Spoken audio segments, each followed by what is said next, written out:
All right, and we are live. Reseller Happy Hour. No Dusty tonight to fuck up our intro. Just us assholes. Yeah, so tonight's show is be fat and lazy and still make millions easy. We're not going to talk about that. We're going to talk about himself. Since Dusty's not here, I mean, he's on a diet and everything, so he's not going to be the fat and lazy, picker. So that is true. So we can go with that. Be fat and lazy. Yeah. Fat and lazy. Millions. Really good. No. That's not us tonight. Anyways, if you guys have any questions, go ahead and put question marks or question in big and caps, or do what Fishing and Picking just did, and we'll answer that. Fishing and Picking right off the bat, what the hell type of headband is that you're wearing? I wanted to pick something out that's slightly girly. Well, LB Looper says you're missing part of your space helmet, so yeah. Sorry guys, I have to go with this type of headset because my computer is really shitty. So I was telling him before, he looks like a character from Logan's Run. If anyone's ever seen that cheesy 70s sci-fi movie. Or the TV series. Don't forget it was a TV series. That was really bad. Oh, jeez, I forgot about that. Crap. Yeah. Anyways, I've got a shitty blue headset, and I paid a whole $15 for it because my earpieces don't seem to hold up. So it is the i8 of headsets. Yes, it is. It looks sleek. Thank you very much. Dynamic. Yeah. So I am drinking tonight, at least one or two. I went with the old Smirnoff Ice Green Apple. They ran out of the peach Bellini, so that is my drink tonight. Jason, what are you drinking? Oh, I'm hitting up the lime Rita. Wow. Like a malt crappy Rita thing that's absolutely terrible, but I'm drinking it for the hell of it. Because I paid for it. I thought we were doing one of Jim's ranch shows, so I went ahead and got some Angry Orchard. So I figured that was. Oh wow. So. Yeah, that's so much manlier than what we have.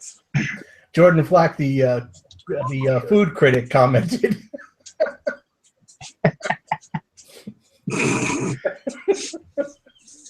No, Craig Murray. We're not drinking Clamatos or whatever the hell those are. That's a Dusty drink. See, Dusty drinks something weird like that. Clamato or this weird ass shit is what he drinks. So. Yeah. Mr. Sadie says, "Don't feel bad. I have a Minions headset."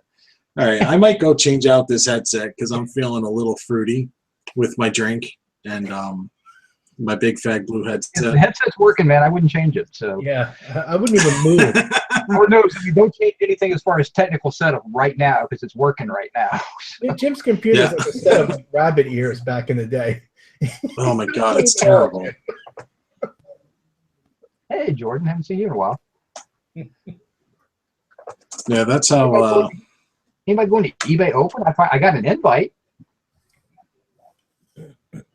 Did you? Yeah. I didn't. Oh, but then again, yeah, I got an invite. My eBay emails go. My emails go to an account that I don't check. That's helpful. And I guess it's nice they see you. Well, I don't need to see every. And they tell you how much it's going to be, so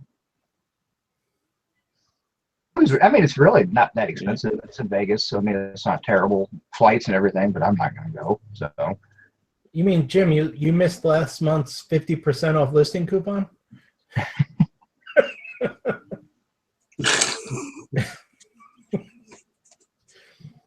Apparently, I don't know. I don't need to see every last email, and I know I can turn them off. I just rather that email is only for eBay, and I don't need to check it. I check my messages about every day, so that's how I do it.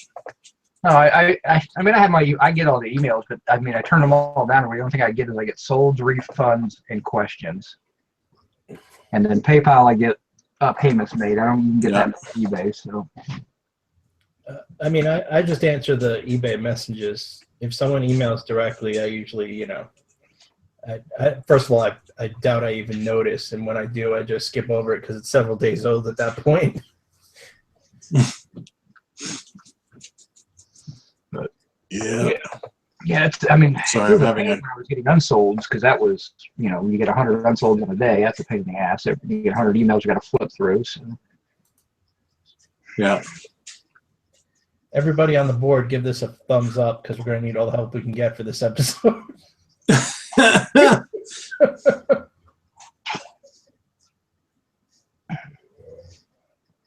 Now I'm flipping through my messages and I don't see any in my eBay inbox. I think you have to make more than $50 a week, Jim. Oh, son of a bitch. I can't go then. But, you know, you were just. I mean, yeah, I know your heart was set on buying a house and everything, but I think you just say bag that and just go to Vegas for a weekend. Oh yeah, I should do that. A lot less hassle.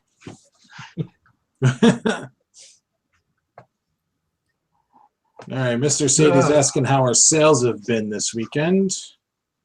About a half an hour ago, really kind of into crapper, but that's my fault. Yeah. I'm not blaming anybody. It's because I haven't been listing. I've been in redoing my entire eBay area down here, so I haven't listed. I mean, I listed one thing that I actually sold just a few minutes ago, but other than that, I haven't listed anything for like 4 days. Yeah. Yeah, my weekend is pretty slow too. Yeah, well, guess because you did how much this week though? Well, this week, about 10,000, I think, or so. Yeah, something like that. It was a good week. I put up like 300 auctions. So, yeah, Jim, your audio sounds fine to me at least. So. What? Yeah, it's the you guys talking sounds really choppy to me, so I might have to reboot and leave you guys for a couple minutes, but I'll see if it gets better here in a minute. No, just ignore us and just talk, and we'll just shoot in there whenever we got something important to say. Sales for me have been kind of down, but I'm really kind of scraping the bottom of the barrel with what I'm listing. I'm not buying as much because we're getting ready to move, so I don't want the house cluttered up with stuff that, you know, we might have to take with us. I mean, when you think about it, you're talking about making a move, and so you gotta kind of taper off because you don't want to move a huge inventory, but that means you're looking at a 2 or 3 week downturn in sales right when you've actually just had all these expenses come in. I mean, that's a tough balance. Yeah, it is, and I can't wait until next Monday because that's when we're supposed to be closing on the house, and then everything can kind of get back to normal, and I'll just be smarter with my buying. You know, buy stuff that I know is going to sell within a month and a half. So. Yeah, we look for what kind of press I have in the back in my light box. I actually have 2 of them. There's actually one on the floor down here. I just sold the one on the floor earlier today. Those are book presses. They're cast iron. They weigh a freaking ton, but they're not very big. They're like 12 by 12. But yeah, they weigh a lot. So, and I've been doing for like $40 a piece. So I got 200 for the one on the bottom. The one on top's a little bit nicer, so I get a little bit more for it, but not looking forward to shipping it tomorrow. Those are fun. Did you ever put your head in one and try to close it? No. It's like that movie. What was that? Casino with Pesci, when he put that guy's head in the vice and his eye. Yeah. Yeah. All right, Grandma Magic's Classics need to transfer slides to a computer but have Windows 10. And I guess she's asking what slide viewer or how transfer options for that. Which one should he check out? She check out. I suppose.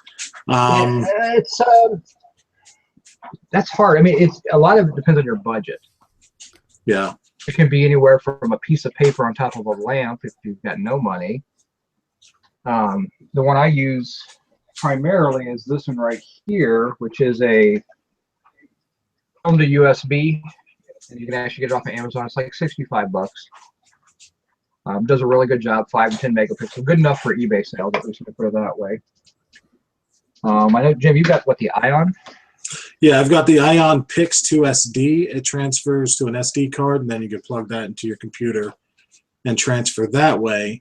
I paid 50 bucks for mine. The last time I checked, they were up to like $80. So, you know, they're good. It's going to be in that range. You know, Amazon's funny like that. So, and it works great. I mean, you can go up to a couple $100. I mean, I've got a flatbed scanner that's actually made for slides and photos, and that was $200 for that.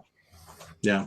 But yeah, I mean, you really kind of have to decide what's your budget, how many you have, how often you're going to be doing it, and then, you know, it's a tool. So no matter, I mean, how much money you spend, you're going to get your money back out of it eventually. Right. So I mean, it's just, you know, you don't need a high quality scan because you really don't want a high quality scan. You want it good enough to show what it is, but you don't want them so good that they're going to steal your picture and not buy the darn slide in the first place. So, well, don't you watermark them, Eric? if they're high dollar ones, if I'm going for more than $20 on a slide, I'll watermark it. And I have a watermark program that I use called Watermark Keys. And that is a online service. It costs me $7 a year, and I can do as many as I want. Mm. So, and it's super simple. It uploads and then downloads them, you know, really quickly. I was doing slides. I did 200 slides in, takes me about 5 minutes to watermark 200 slides. So, yeah, but you know, but if they're cheap slides, you know, you don't need a watermark. And if you're doing lots, you're only going to load up pics of so many of them before you. I sell mine in like lots of 25 or 30. So. No, stupid question. What do you put if you are watermarking? What do you put, like your store name? Yeah, I just put my store name. Okay. You know, I find the pictures and the slides and all that so damn fascinating. Just the other day, I started searching just different photos and just going on eBay and going like highest first, just to see what, like, you know, the big ones command and like what they are. It's so interesting. It really is. It's amazing how much you can make on that, but it's, you know, you buy 1,000 slides, you might get 5 that are actually worth listing by themselves. Yeah. Yeah. Yeah, that's the nature of it. I mean, I've got a 4 foot tall 4-shelf unit that is plastic. It's like 12 inches deep, and it has nothing but slides stored on it. So I probably have got 10,000 slides, and there's probably 50 in there that are worth selling by themselves. I noticed when I was searching last night, a lot of the higher dollar ones ended up being like post-mortem shots. Post-mortem, planes, trains, and automobiles. That's the money. I mean, planes and trains are the big money. The ones I sold that were big were planes and trains. Yeah, they are what they are. I mean, it's anything that's cool. Now, you know, you get some really nice streets. Some street scenes sell for a lot of money too, but if it's like an iconic street scene, interesting. Yeah. In the photos, I also saw some Civil War stuff that was going pretty high too. Yeah, if you get back into the old, you know, any 1860 and up, you know, 1850 and up to maybe 1880 photography is huge. I used to work with a guy that that's all he did. I mean, he built his eBay business and his auction business on photography, on antique photography. And, you know, if I get stuff like that, I take it to him because he knows what it's worth. I mean, he can pick up, I've seen him pick up amber types and 10 types and all the different stuff they have. And oh, that's a $300 one. And he says, let me make a phone call. He's like, yeah, I got an offer for $300 for it. I mean, he's got the contacts for it as well. So. Blackberry Thistle Tea said morbid sells. That is so true. I've had like antique embalming bottles. I've had an embalming machine. All that stuff. I have 2 embalming machines over there. Or surgery. I have 2 surgery machines. I actually have an embalming table for my daughter, but I have 2 antique surgery machines over there that for ether and alcohol. Okay. I mean, it's really kind of cool. It's like a pump. I mean, they're heavy as all get out. And one I'm giving to my daughter. The other one she thought she had a buyer for, but I'm probably gonna end up listing on eBay. Is it a Sorensen? I don't even know, to be honest with you. Oh, I okay. can actually get to it. Let me look at it. Oh. Trying to kill myself. Every time I look over at Jim, I just think of a number 2 ball. Yeah. Thanks. Another side right, profile.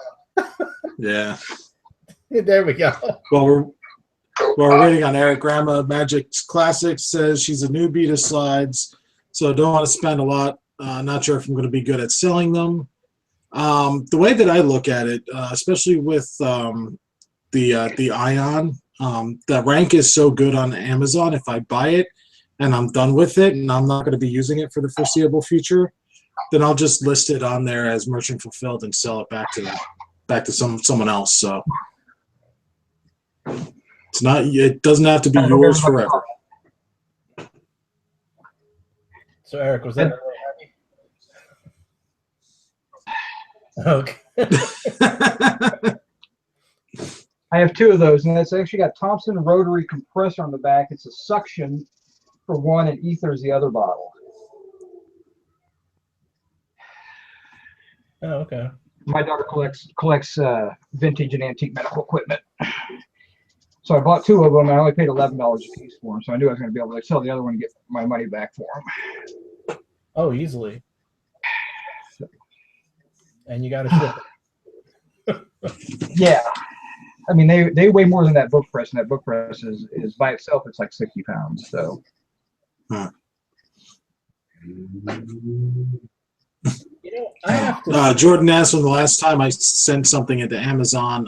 It's been 2 months now, so go ahead.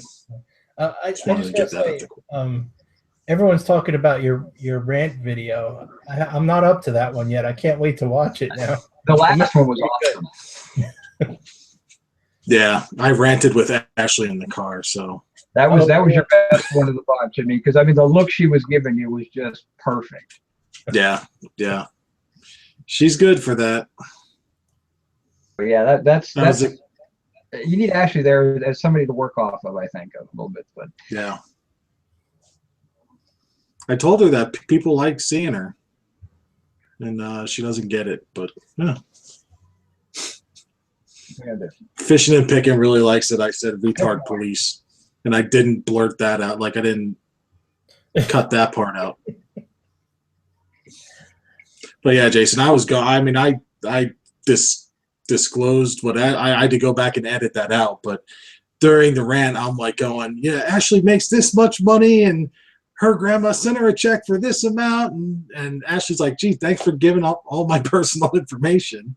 I wonder what was going on, because I mean, it was like, and she makes it, and all of a sudden you're like, I'm like, wait a minute, he didn't say anything. He didn't say how much he made. I'm like, wait a minute. Yeah, I had to cut that out. You know what? I'll be back in 15 minutes. I'm going to watch it right now. Yeah. Actually, I'll be right back. I got to get another one of these lame-ass drinks because this little 8-ounce can lasted like 2 minutes. Yeah. Fishing and Picking wants to know, do I have a plan B if the house doesn't work out? Right. Refrigerator box. Yeah, basically. No, plan B is we don't have to move right away, so the time is on our side. So if this doesn't work out, which, I mean, everything's pointing towards we're going to close eventually, just, not sure if it's going to be this Monday, we're supposed to be closing on the 15th, or the next time we can get down there. So, or, I mean, Dusty's landlord has a house for rent right next door to him, so we may, do a month-to-month there. What was that? For sure it is, yeah. And it's only a 1,200 square foot house, so. That's not that much smaller now, but. It's about 200 square feet less, but it's, from what I understand, it's in the worst spots. Like, it's smaller living space, smaller bedrooms.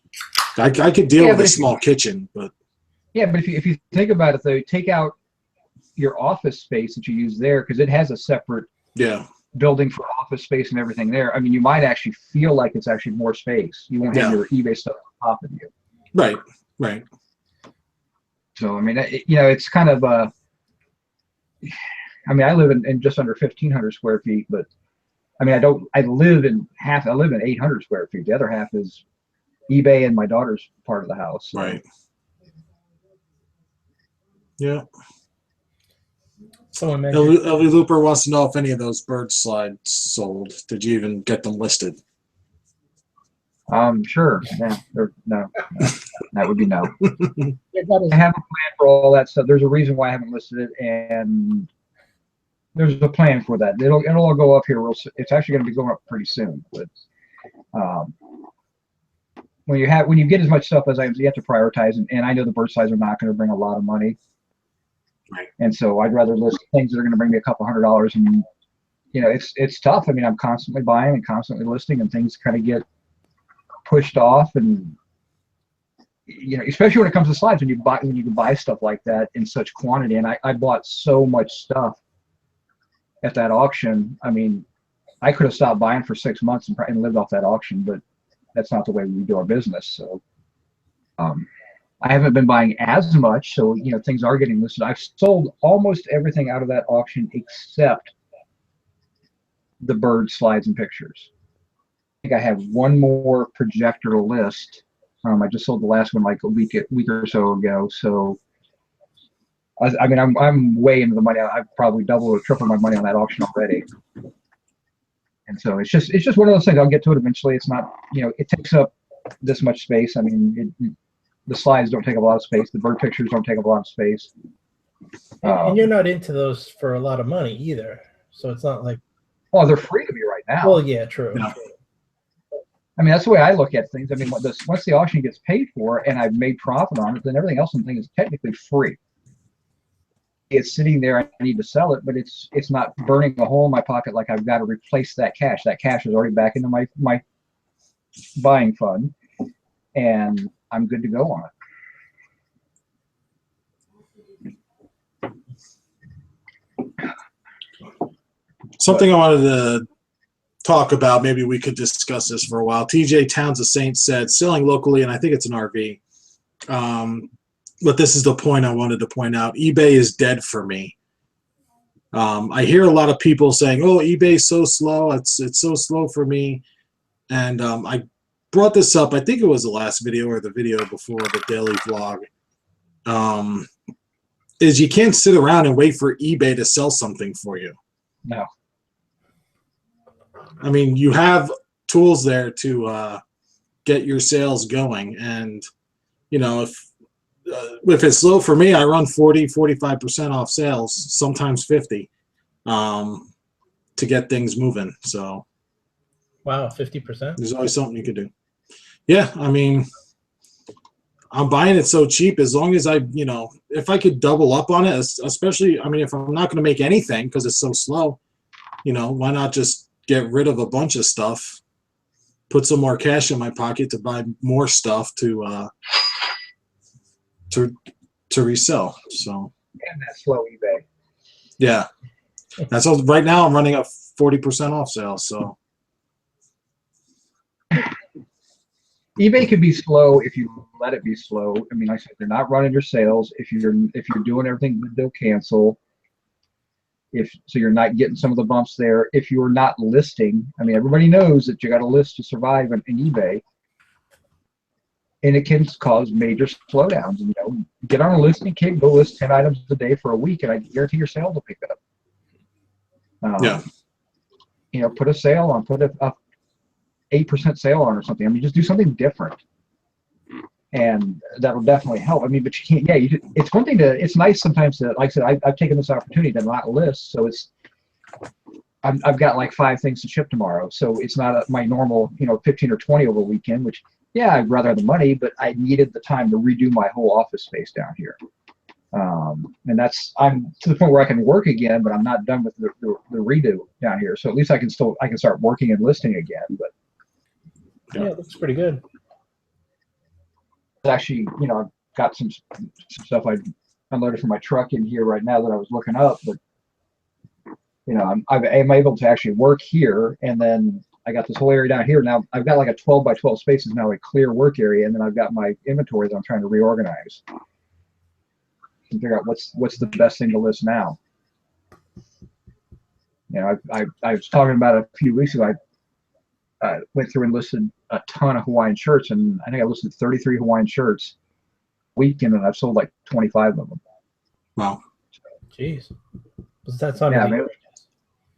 Well, that's why I've been saving them up all summer or all winter long. And so, you know, I'll wait, and then I'll hit them out right around, you know, March or April, and you know, you bang through them, and you get better prices now. I mean, you can sell them all year round, but you get better prices in March or April. So. Yeah. But, TJ says, you got it. sorry. Yeah. Go ahead. TJ says, I'm wondering if I should pay for ads, basically, is the gist of it. Talk about promoted listings. To me, it's, you know, markdown manager, running a store promotion, and then promoting your listings are the big three. If you do them all at the same time, that gives you the biggest bang for your buck. So that's what I would do. Yeah, the promoted listings does work, but I mean, it's right now, I think it's, you know, that quantity on them, things like that, which is fine. You're better off with the promotions where you're one that, you know, buy 2 items out of my store and you get 20% off. Mm-hmm. You know, that's a good one. That actually gets you multiple sales, one shipping charge usually, because they got to do it. They got to load it into the cart. Yep. So that's a nice promotion that's a little extra. You throw that on top of an 8 or 9% sale. I mean, yeah, you're you know, ultimately taking, you know, about 25% off of it, but so what? I mean, that's you're starting to get more and more sales, which begets more and more sales. Right. You know, people who are selling more are constantly selling more. They're also listing more, you know, because I got to maintain that. But you decide that it's dead and you stop listing for a week, and you see the crash. If you don't start listing again, it's not going to get any better. Right. Toronto Greenhouse says people complain about slowness on Amazon and Etsy, etc. too. Amazon is tough. I mean, well, it's also the time of the year. It is. I mean, you know, people are getting out. Daylight is out longer, so they're not necessarily in front of their computer as much. You know, mobile sales, I think, typically go up in the summertime because people are more on their phones or tablets, but kids are getting ready to get out of school. I mean, there's not a lot of buying going on. It'll pick back up. But I mean, everybody knows that summer is a little bit tougher. Yeah. But I think Amazon gives you the least options as far as setting yourself apart from anybody else, because you're all on the same listing rather than everybody having their own listing. Yeah, the only thing you can really do is price, and then everybody's got the price matcher set up, so it's really just you're racing to the bottom at that point. Yep. Yep. The only person on Amazon making money is the one selling those headphones. They must be flying off the fucking shelf. They must be. I would love to see they're actually not too bad. I would love to see Amazon's paperwork to see, you know, where they actually make their money and what their bottom line profits are. Yeah. Yeah, I mean, you know what they report as income, and you can know what they report as profit, but that doesn't tell you the whole story. You know, because a lot of companies have ways to not show profit, but it actually profits them. I mean, you buy a piece of land, you throw up a building as one part of your company, and the other part rents it from that company. I mean, there's all kinds of ways to do stuff like that. Right.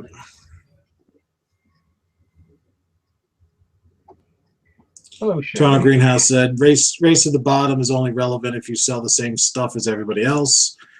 He has some products where he's the only seller. Yeah, that's on eBay and anything else, because if you're the only seller, they got to be looking for your product then. right.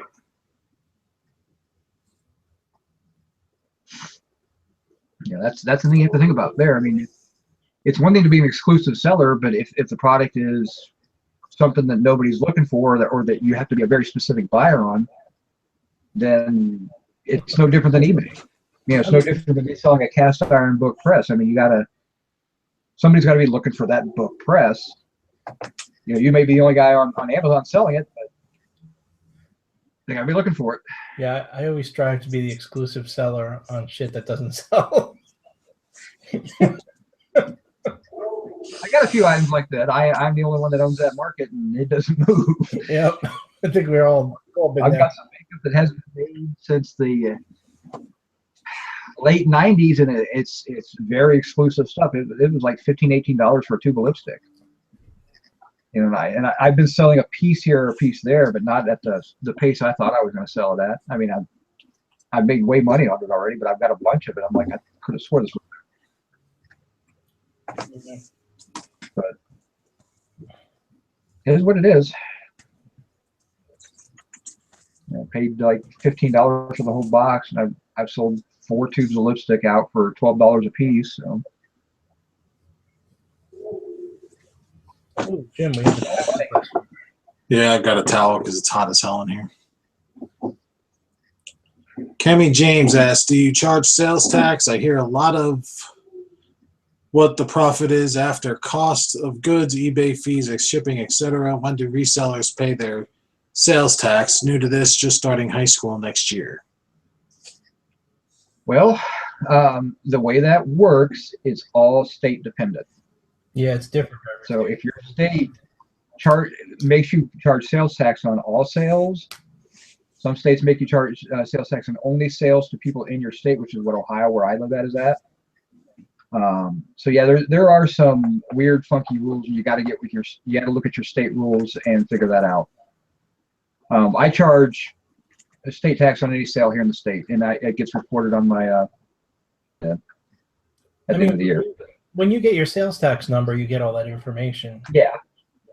So I know for me, if you don't have to charge sales tax, some people don't want to get a sales tax number. So. Right. You could always. You kind of have to look at stuff like that.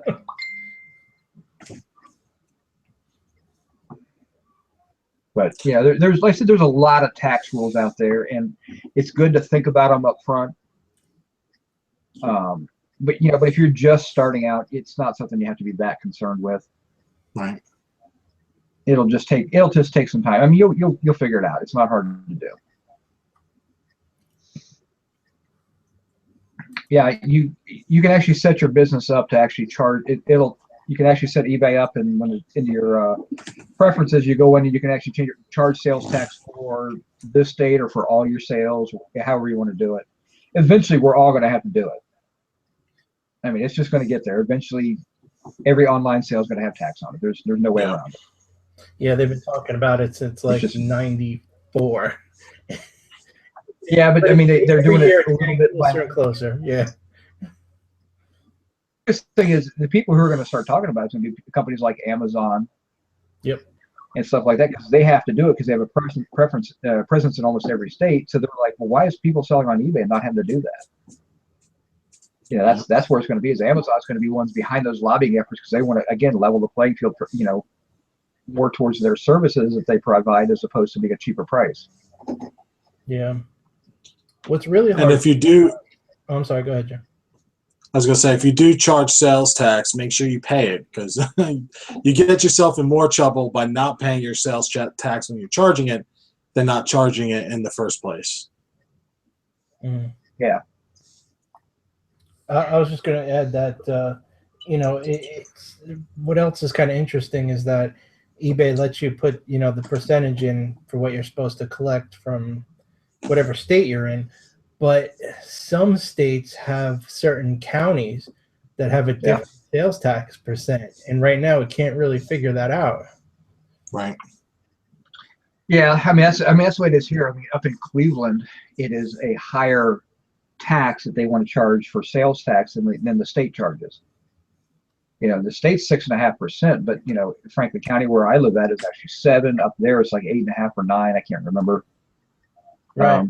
But I just put the 6.5. I'm putting the state number down. And if it's different, if at the end of the year when I go to figure my taxes, if I'm off by 0.5%, because it's not, I don't sell a ton in my state. I sold $300. I think I sold like $300 last year to my state. Right. So okay, so it was 7%. That's $21. And I finally charged 6.5. I had to pay, a whole grand total of what, $1.50, $2 out of my own pocket. I can eat that. Right. Right.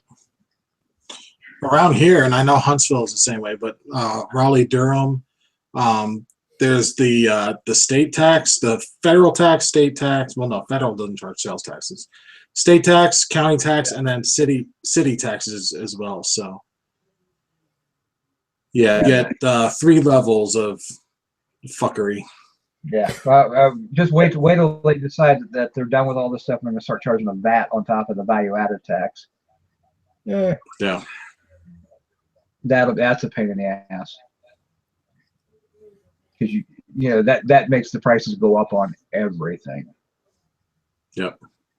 Because the way the VAT taxes work is it's value-added tax, so every layer charges tax to their next to the next level. So if I want to build a car, I got to buy raw steel. Well, the raw steel guy charges tax, and it gets sent to a foundry, and they make body parts, and they charge tax. And so by the time you get it to, then I get to the car and I'm going to sell it. Well, my costs have been jacked up every step of the way to do the taxes, and I'm going to charge whatever I need to make my profit plus more tax on top of it. It's crazy.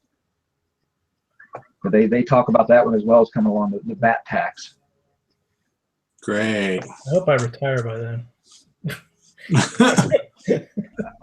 I could see that in the next 20 years. I mean, England's had it for 20 years, I think, maybe 25. Jeez, we need to start throwing some tea off some boats or something.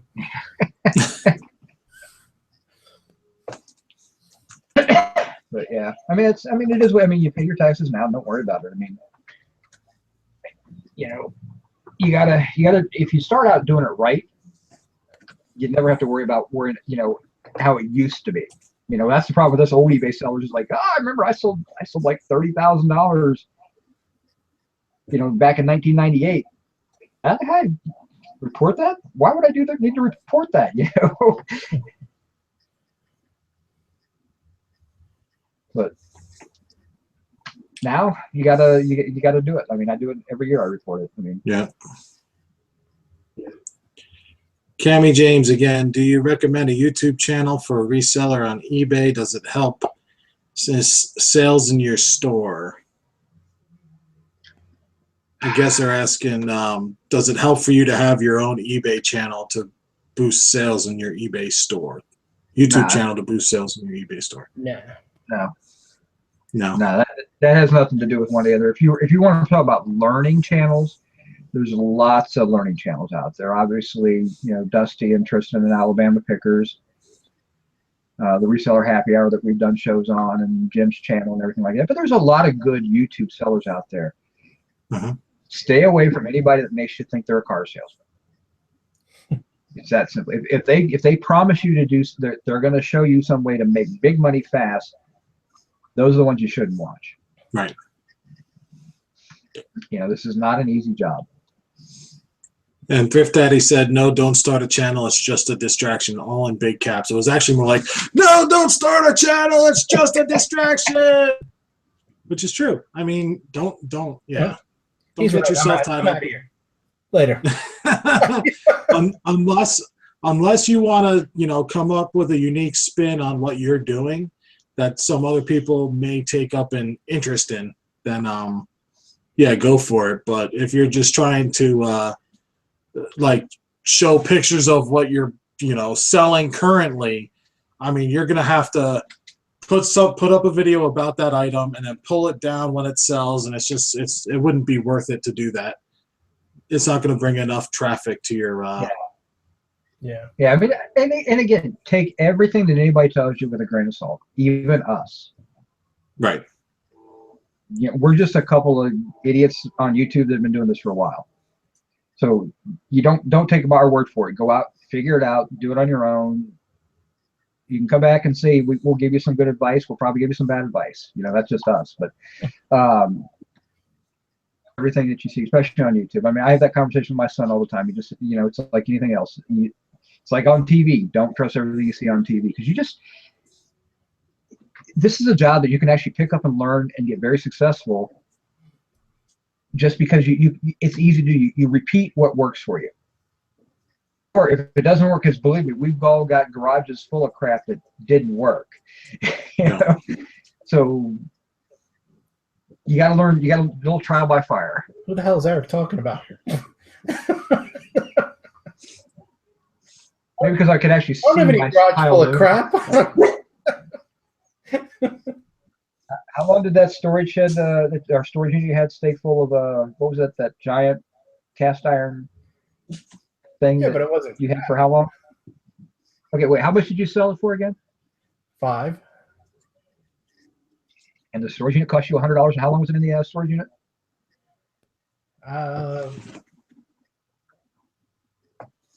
8 months at least. Yeah. So if it costs you $100 a month for the storage unit, that's $800 you spent to make 500. That's crap. yeah, but I needed that extra space for, in case I needed it, though. Did you need it in that entire time before you I sold just so happened to not, but you never know. it? It wasn't full to like the ceiling with just crap, though. No, it was a $500 item that you should have sold 8 months ago.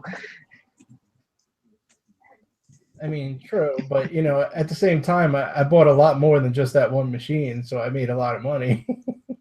Yeah, no, but that's like I said, with my inventory, I could flush 90% of what I own out a single dollar because I've made my money on every buy because I try to buy in bulk.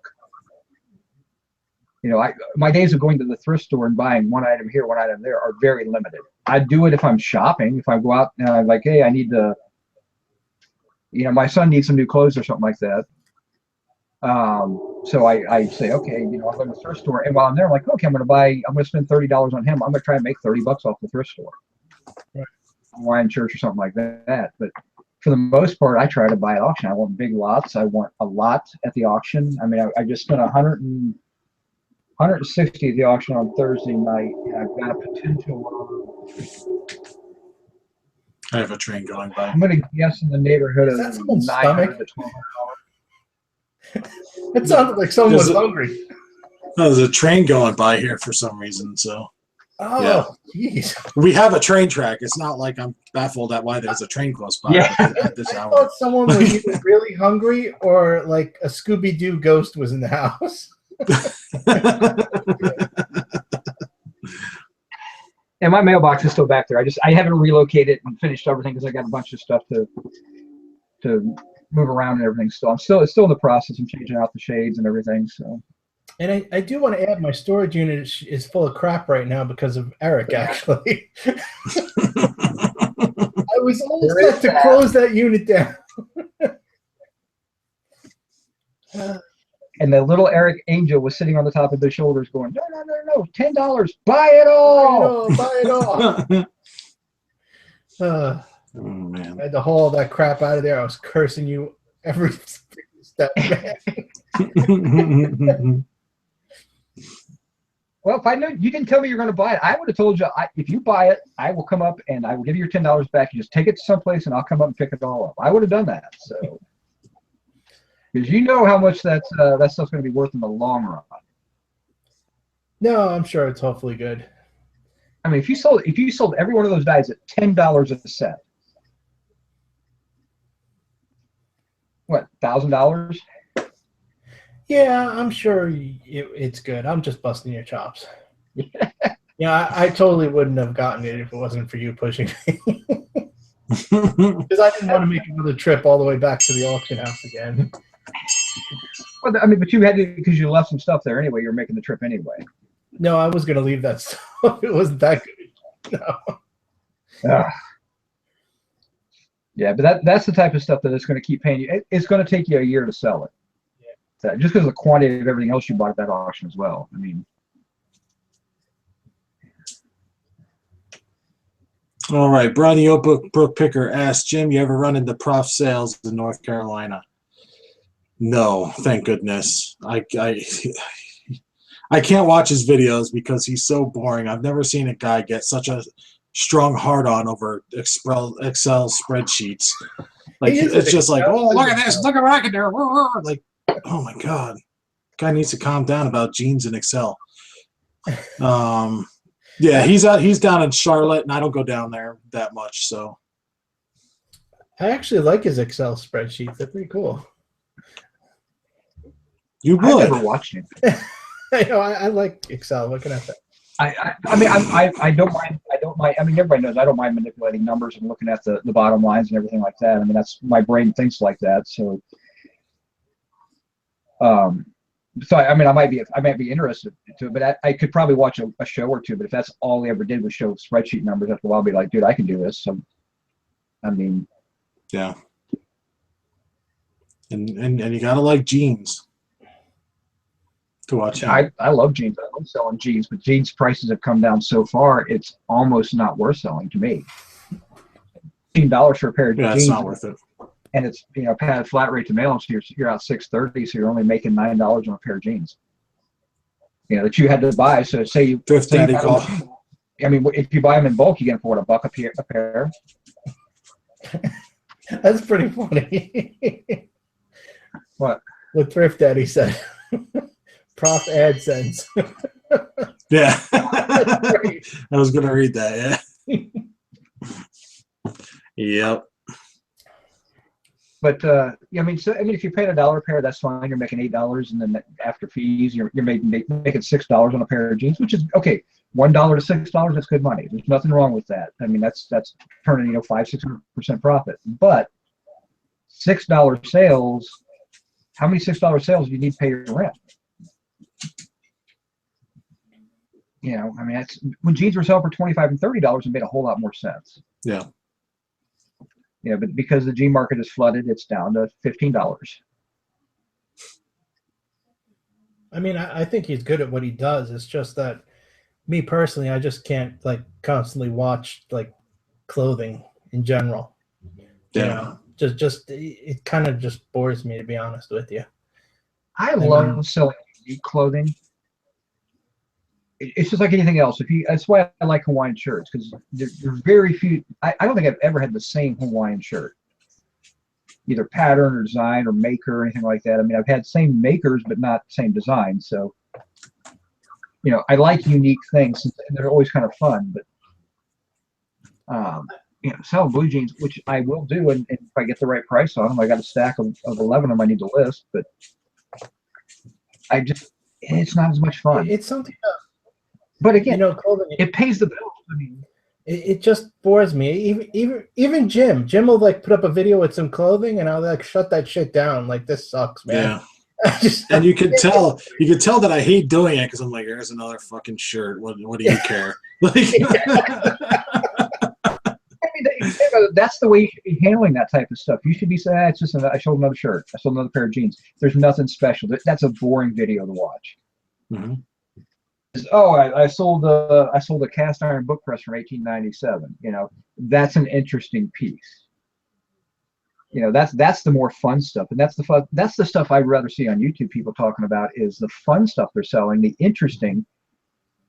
Everybody realizes you got to sell bread and butter items. You got to pick your area, but you have to sell some things that aren't that interesting, that are just putting money in your pocket. Yeah. I mean, Jason, you sell a lot of machine tools. Most of that stuff is, I sold a gear. Oh yeah. And nobody's excited about that, but the money's good. But nobody's really excited about. I mean, if you did the last 50 items I sold, most people would be like, "Oh, exactly. That's why I don't do one."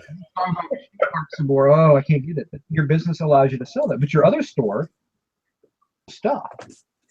With the software that you sell and some of the other neat things that you've sold over the time. I mean, that's interesting stuff. But you sell the machine stuff because that's where the money's at. So I guess the key thing is it's interesting for me. It's just I guess all those clothing sellers, the clothing is interesting for them. You know what I mean? So, and I'm sure there's plenty of people that enjoy watching all that clothing stuff because they're into it. I don't think there's too many interested clothing sellers. I think they're interested in when they sell a good brand. Yeah. But I don't really think that there's a lot of, I love selling clothing. I mean, it's so cool. I mean, I guess girl boss or whatever, but I don't know. You have to be into it though to really enjoy what you're doing. Otherwise, it's just a drudgery. I think that's why so many of these clothing only sellers are on YouTube. And I'm not saying all of them, because there's certainly good sellers that enjoy selling clothing. But I think the people that sell clothing just to make money also do YouTube just to make money. And it's, that's where they're making their money, on their YouTube videos and their, 4 videos a day, and, rather than selling what they enjoy and going out and actually finding something, rather than going to a huge warehouse with a bunch of bins and digging for labels. There's a difference between selling what you like and being good at it, and selling what you hate and having to find other ways to make money. Yeah, I mean, like I said, I sell clothing. I have a lot of clothing in my store, but to me it's not fun or interesting, but it sells and I make money on it. Yeah. So I don't mind selling it, but I'm not out there shopping for it. I mean, when I buy clothing, it's because I went to the thrift store to buy something for my son or for myself, and because I'm way too cheap to buy new stuff. And okay, I'm here. I'm spending a little bit of money for my family. Now I'm gonna try and pay for that trip with something I find to buy here. That's how I end up with clothing. Yeah, but I mean that's some people love clothing. I mean, I find I just want interesting stuff. I want weird stuff. I even make money off of it, and it's more fun as opposed to another pair of jeans. I think like with any other subject, if they're selling it and that's their main like niche or whatever, I'm sure they're enjoying it. I don't know. I guess, I mean, I'd have to really spend time with somebody who's a primary clothing seller that wants to sell clothing. Yeah. I mean, I know that, I don't know, I guess, Val on the morning show, she sells a lot of clothing. I think she enjoys selling the clothing because it's easy. It's interesting. I'm going to sound sexist, and maybe it's a girl thing. Maybe girls like to sell clothing a little bit more because they have a sense of style. I have obviously no sense of style, so maybe that's what it is. I really don't know. I mean, hell, I barely get dressed most days, so. He usually just throws on the dog in the morning.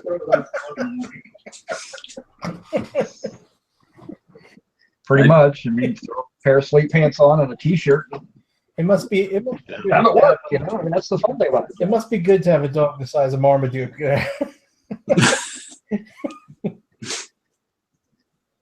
right, Jennifer, while we're on clothing, good. My new office is actually has more of a straight line to get to the restroom in case I need to think about how much I drank that night. While we're on clothing, Jennifer said, maybe if I knew how to take good pictures and measure correctly, I would like clothes better, maybe. Pictures are actually pretty easy with clothing. You got to have a light kit for clothing, though. Yeah. I don't think there's any way to do clothing lighting good unless you have good, without a real decent light kit, with an umbrella kit. What about a mannequin? Do you have to have a mannequin, or is that optional? Yeah, you need to have at least a half mannequin to be successful. Okay. Yeah. Mannequins. I've got a full-size dress form I'm going to get rid of because it takes much better pictures, but I hate it. It's such a pain in the ass. It really slows me down, so I'm getting rid of it.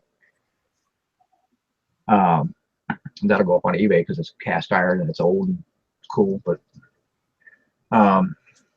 yeah, if you don't take good clothing photos, measuring is easy. Measuring it just takes time to learn a process to measure. I measure right in front of me because I only take 2 measurements for shirts. I mean, pants I'll double check the measurements, but I sell jeans, and I sell jeans that have the measurements in them because I sell men's jeans. I don't sell women's clothing because women's clothing is too freaking confusing. How do you buy something without knowing the length? Like on a pair of pants, like on a pair of jeans, like women's jeans. How do women buy jeans without knowing how fucking long they are? Apparently all women are the same size. They're the same height, yeah. Well, wait. Yeah. Plus, you got that like badunkadunk factor. Yeah. you got to get that squeezed in there. I don't know. I don't know what measurement that is. That's gonna hike up the bottom of the. Then you're wearing like capris if your ass is really big, right? I can't figure it out. I mean, I had an entire load. I bought out all the clothes out of an estate sale, and they were all vintage and they're all women's clothing. And I bought it because they had vintage dresses, which sold okay. I only paid like $14, $15 for all the clothing in there. It was amazing. But after a while, I just started donating stuff because you get so many questions. You're like, you know what? I'm sorry, I didn't measure the bust size. Didn't know I had to. Didn't know anything about that type of stuff. I mean, it was just a pain in the butt. Whereas men's clothing, it's an extra large. Okay, I need a measurement on that. But jeans, it's a 34-32. It's a 40-34. I mean, it's not hard to figure out. All you do is just validate that they haven't shrank. Right. Yeah, I just can't stand men's clothing. I mean, I've sold a lot of bras, and I've sold a lot of, sleepwear and lingerie and stuff like that. It's just a pain. We went out and bought 6 dresses the other week. So we're gonna try that. But Ashley's on Poshmark, so we've got them listed on eBay now. They're gonna go to Poshmark this week. But yeah, Ashley's gonna try that dresses. The thing about dresses is like I flipped through them with her. And there's so many different brands out there. You don't know what's good or what's not good. And so, I have to look up every single dress I come across pretty much. Yeah. But a lot of the dresses, the sizes are cut out of them. Like women cut the sizes out. Yeah. Women cut the tags out because it bothers them. Guys are like, no, I need that tag. I need that way I know how old they are. Right. Yeah. I bought those when I was in high school. I still fit my high school jeans. Oh man. But yeah. All right. I buy the only dresses I buy are the Hawaiian muumuus because those really don't take a size. And again, they sell decently. They don't sell great. You're not making them make a living off them, but you can get even 75 if it's a rare. It's all about the label and who made it and everything, but right, it just kind of is what it is. What about shoes? I have a lot of shoes. I don't mind selling shoes. They take up a lot of space. I like, again, men's shoes, much easier to sell. Women's shoes have way too many different names that I don't care to learn. I have a chart that I downloaded from the internet, and it's for styles of shoes, and it's like this long and this wide, and they're only about that big on there. There's like 75 different styles on there, and I'm trying to match up a pair of oh hell with this. And I just usually redonate. So I stopped buying a lot of women's shoes. So I could see you like trying on all the women's shoes. Now I can't get my Tell me you couldn't see that. No. The Hawaiian dresses I could probably put on, but I'm about the size of a big Hawaiian lady, so that'd really go well with your coconut bra. Get the muumuu and coconuts out. Yep.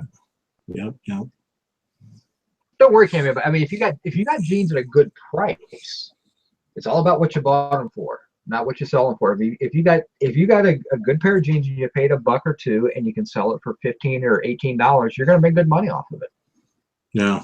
Turn $1 into 18 when you think about it, even after shipping. And I always do everything with free shipping, and my prices reflect my shipping. It's built into the cost. So yeah, I mean, Grandma Magic Classics talks about she's not used to clothing, but she sees a nice leather jacket or it's a Rain Spooner shirt. That's a good brand to buy Hawaiian shirts in. A Rain Spooner will always get you $30 and up. So yeah, I mean $1 a piece. Yeah, you'll be fine. Yeah, I bought a bunch of jeans probably 2 months ago now at $1 a piece, women's jeans, and I can't sell them for $12 even. Women's jeans are different. Levi's, yeah. Yes, guys' jeans sell. You can sell guys' jeans because guys like a certain a Levi's jeans and a waist and their right length, and you get the price point the right, they'll buy them because Yeah. I mean they know that they don't care if it's used because they know it's just broken in then. Yeah. But yeah, I don't buy anything but Levi's. I won't buy any other brand but Levi's unless it's one of the higher end brands like Rock Republic, or I don't buy what's the one with the Buddha on it? True Religion. True Religion. I won't buy those. So many fakes out there. Yeah. Where's Dusty to end all this clothing talk? Yeah, I was gonna say none of us like clothing, so why the hell are we even talking about it? I don't know. Again, I'm not saying I don't like clothing. I'm just saying it's not my focus. It used to be my focus when I first got back into eBay, because I mean I worked for other companies and everything for a long time. I did eBay kind of partially, and when I decided to go back to eBay and start doing it full time, clothing was one of my main things. I mean, I was buying and selling clothing like crazy, but it's old after a while, and I really enjoy the antiques and stuff like that. So I went more for that stuff and started getting out of clothing, but I still haven't. No.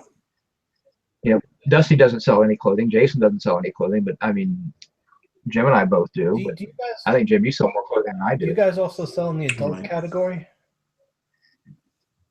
I have. I don't have anything in there listed now, but I do. I have sold in there before. Mhm. Okay. And is it successful? It depends on what you're selling. I mean, I've got vintage photographs and stuff like that mine are actually storyboards from a nudist magazine that are going to be, I think I'll do well with those. I mean, I see people selling you always see Playboy magazines. I mean, you can pick up Playboy magazines pretty much everywhere. And if you get complete years, you can get, $20 for a complete year out of them. So if you didn't pay that much for them, I mean, you can make money on them, but they got to go to the adult category. I don't sell toys or anything like that, but stuff like that sells. And I know people do really well with that stuff.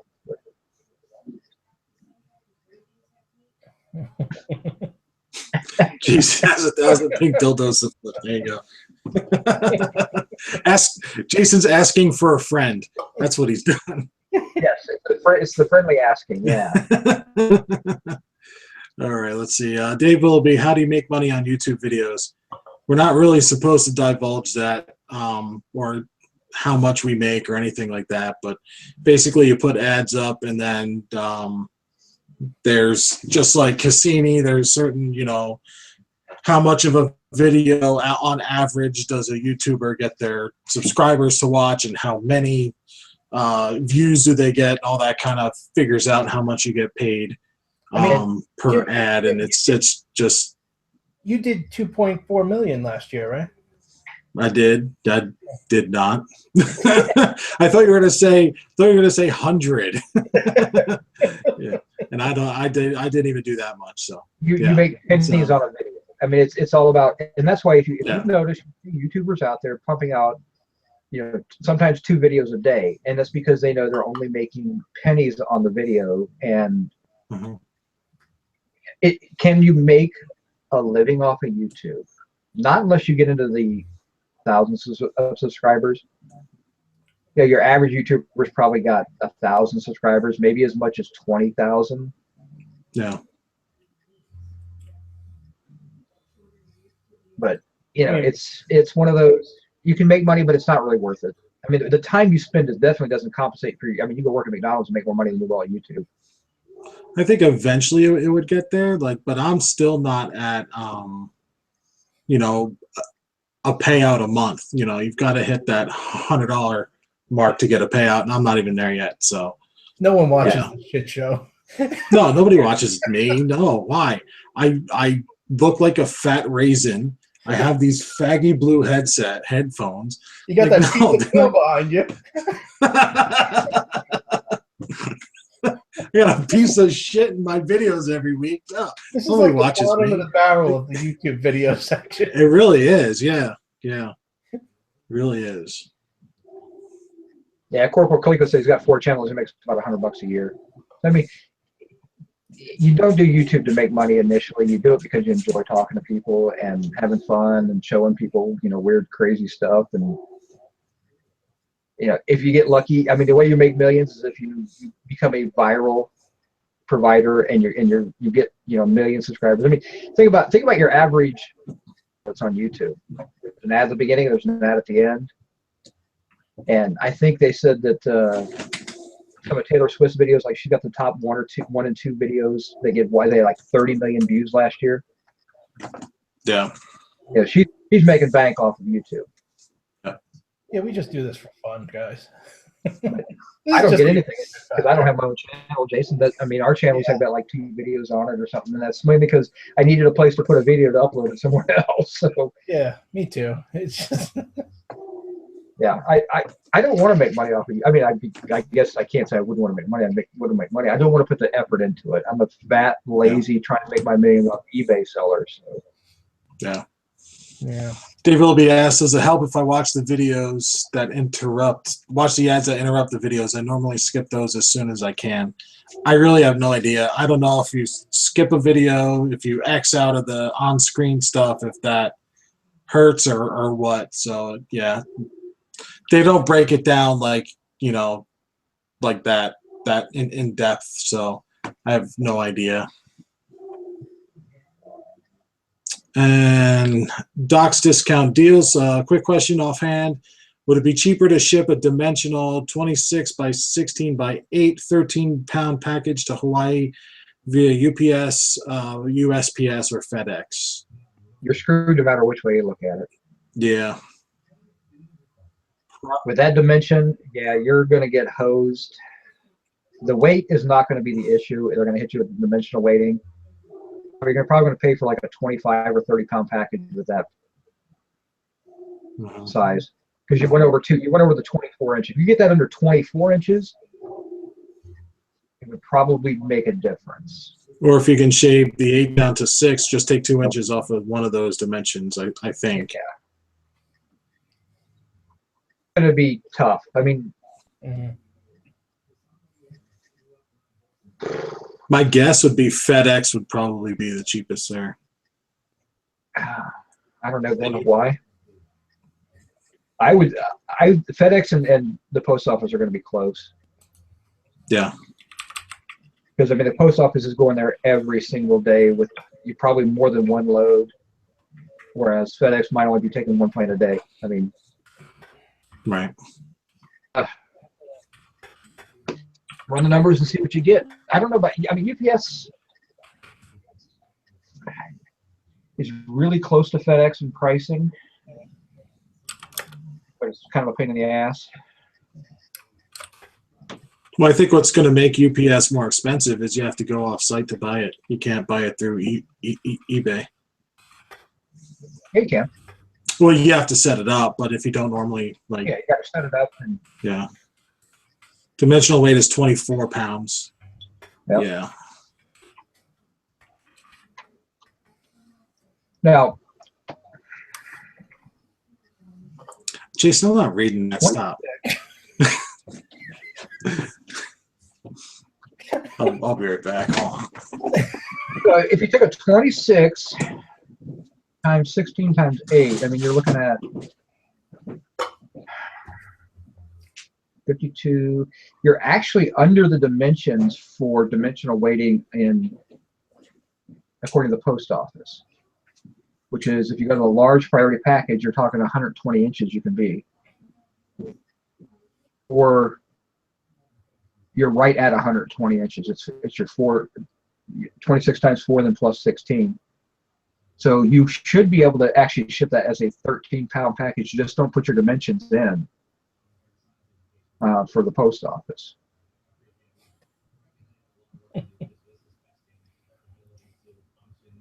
Just because it's going to be under 120, but you got to choose large package. You can't choose regular package. You got to choose large package, and then kind of run that number and see what it runs out to. I mean, when you're getting ready to ship, you can go back and forth between FedEx and UPS, and yeah, you're going to have to play with the numbers. FedEx is going to make you put the dimensions in, and so they're going to hit you with the dimensional weighting. If you're under 120 inches on the post office, you don't have to put measurements in. You're still safe on that thing. You should put the measurements in, and it will kick you in the dimensional, but if you don't, you're still fine because it's under 120 inches. And that's not just the dimension of the box. That's like the girth and all that. Well, yeah, it's not. I mean, that's what you always take your because you do it times 4, so you got 26 inches plus 26 plus 16 plus 16. So I mean, you should be fine. But the easiest way is 26 times 4 plus 16. You're under S of 120. So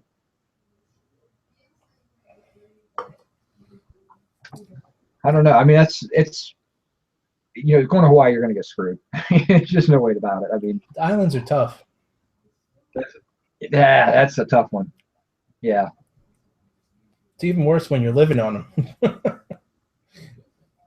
Everything's Yeah. expensive. I thought about it one time. I had plans. I was going to go live in Hawaii and people, and then found out how much it actually costs to even get stuff in Hawaii, and some of the rules. Hawaii's a different type of state, and I'm like, you know what? That's just not worth the hassle. This was many years ago, but Did you look into the U.S. Virgin Islands though? I almost moved to the Virgin Islands when I worked for Kmart. Really? I think I mentioned it once before. When I was working for Kmart, they had a position open there, and it was for assistant store manager, and I was an assistant store manager for Kmart. And you had to sign a 3-year commitment, and you're going to be in the U.S. Virgin Islands I can't remember, St. Charles or something like that. I don't know, I can't remember. Mm-hmm. It's been almost 20 years ago. And the pay was not that much greater than what I was making already. It was probably about another $5K a year. And so I picked up the phone. I started making some phone calls and found out that for the price that I was paying in rent, I was paying at the time, I was only paying like $650 a month in rent for a 3-bedroom. To move to the Virgin Islands, it's hard to find a bigger place. But I was divorced at the time, so it wasn't a big deal. But it would have cost me like $1,200 or $1,300 a month just to find a place that was kind of crappy. Is geared towards touristy and everything, and there, of course, the kickback is well, you don't need a great place. You're in the Virgin Islands. It's beautiful out. I'm like, well, somewhere, You don't need a ceiling. Prospect is what it was. A couple of walls. You don't need a ceiling. Yeah. So I passed, and then I had my kids at the time, and I was like, I don't want to make. It had been great for them to come visit me on vacation. I never would have seen them though. So it was just opportunity up. And now you're here in Columbus, Ohio. Back to Columbus, Ohio after traveling half the freaking country, but yeah. I don't mind Ohio. I mean, Ohio's okay. I mean, it's great for sourcing. I do really well sourcing up here, and I mean, it's like your area. I mean, we proved you couldn't make a living doing what you do in my area. Yeah, and I was surprised at that because you're still kind of in the Rust Belt, Because we were on Craigslist the other night. We were in a hangout. We're on Craigslist, and what Jason sells is mainly machines and metalworking machines and things like that. He buys them as a whole, and then he takes them apart and sells the pieces for people needing repairs. And something I'm fascinated by because I've never actually done it. And so I was like, I'm having him try to teach me this, and half of it's not sticking in my brain. So the other half, we're constantly doing this type of stuff. And so we started comparing, Craigslist, like, okay, what can I find in Craigslist using his same search engines? And I'd find the occasional machine, but the prices were way high. And then he goes to his Craigslist, and he's got like his choice of machines at half the price. And it's like, it's very interesting to see that the same, I mean, we're not that far apart. We're only about 10 hours apart, but he could not make a living doing the same business here in Ohio. Yeah. And Jim's experiencing some of that. He's having trouble making a living buying what he likes to buy in Cary, North Carolina, or Apex, or that. And Looper asked if I'm ever on the wrong side of the state. Occasionally I go up that way. It's a lot of mountains, so I don't go up there very often, but I have bought a few things outside of Pittsburgh and stuff. I know you're up near there, I believe. But I think that's like 6 hours for me, if I remember right. Yeah, because Pittsburgh's like 2.5 for me, maybe 3, depending on where I got to go to Pittsburgh. I got to the north side of Pittsburgh, but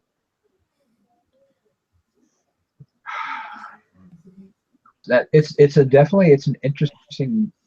It was an interesting exercise because I was like, I'm like, I can't buy this stuff. Maybe I was at an auction a week and a half ago, and I'm sending Jason pictures of the machines that he was like, oh, I love those machines.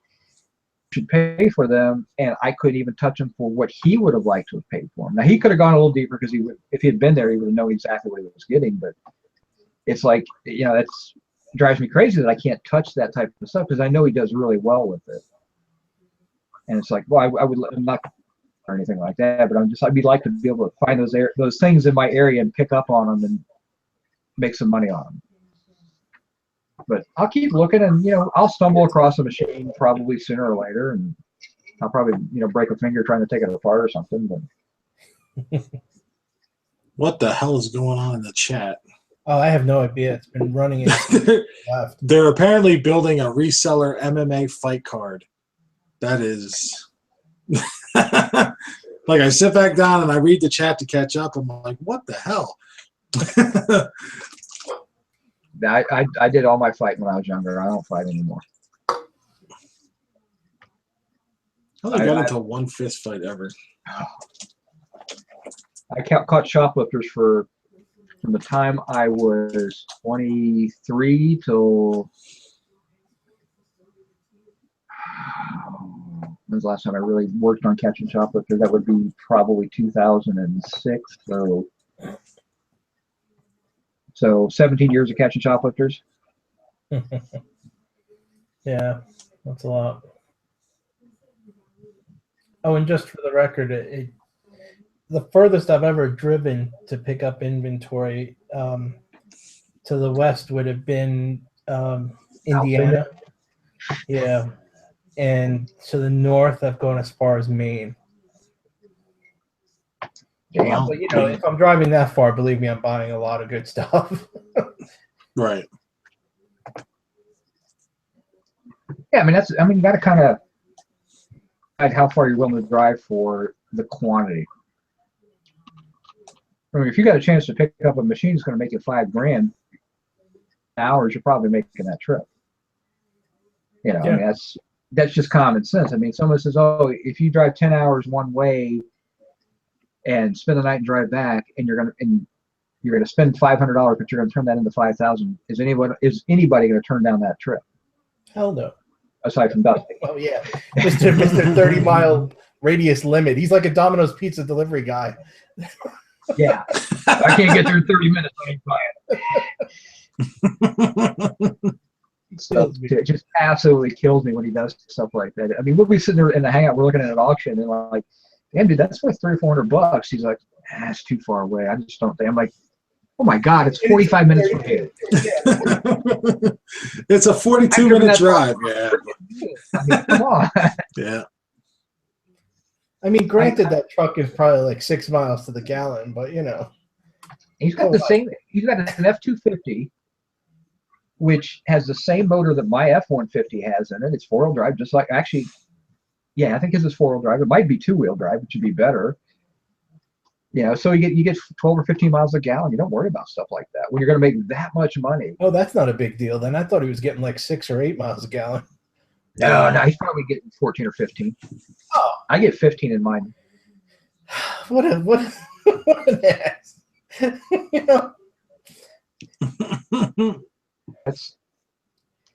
I said, I mean, I used to, when I was working for Hastings, and there were times I had to drive 12 hours to get to one of my stores. Because I drove from, I had 4 stores that were all like 12 hours away, but I would drive from Little Rock, Arkansas to Auburn, Alabama. And then I had a store in Newnan, Georgia, and then I also had from Auburn to Richmond, Kentucky, and Richmond, Indiana. I had 2 stores, and there's about 12. All 4 of those stores are about 12 hours away. So obviously, but they're fairly close to each other. So you make a trip. I drive to Auburn, then go hit Newnan, and then drive back. Then I go to Richmond and go hit the other Richmond and drive back. So, I mean, I could see like if you're a reseller and you have limited time, like say like Jim here, where there's only one automobile, and or the kids need to be picked up at a certain time, so we can't go too far. That's one thing, but I still make it out to Greensboro every now and again, which is a 2-hour ride, hour and a half ride. So yeah, I mean, if you live in a great area, I live in a pretty good area for thrifting. I mean, there is probably 50 thrift stores in my metro market here. Do pretty well with just basic auctions. So, you know, I've got every night I've probably got 10 online auctions closing. Every day there's probably 5 auctions a day I can go to and buy stuff at. I mean, I'm not lacking for inventory here, but some of those auctions are, when I go to on Thursday nights, it's 45 minutes away. Right. You know, and I'm going to keep going because I'm doing really well out of that auction. Some of them are, you know, 10 minutes away. I mean, I got one that's literally 5 minutes from my house. I mean, so you kind of have to decide what you want to do. Yeah, Wes doesn't want Dusty to make any difference because he'll come up and start taking stuff out of his area now. Right. All of a sudden, it's going to be forced to drive further because Jim's going to be sucking up all that inventory. Yeah, right. That's true. Yeah, I mean, Jim could put some little pressure out there. Just don't go north because you know Wesley's taking over Nashville now. So. Oh, that's true, yeah. Yeah, we're just busting Dusty's shop because he's not here. Exactly. Yeah. He's out on a boat somewhere, I think. He's like 45 minutes from his house. Yeah.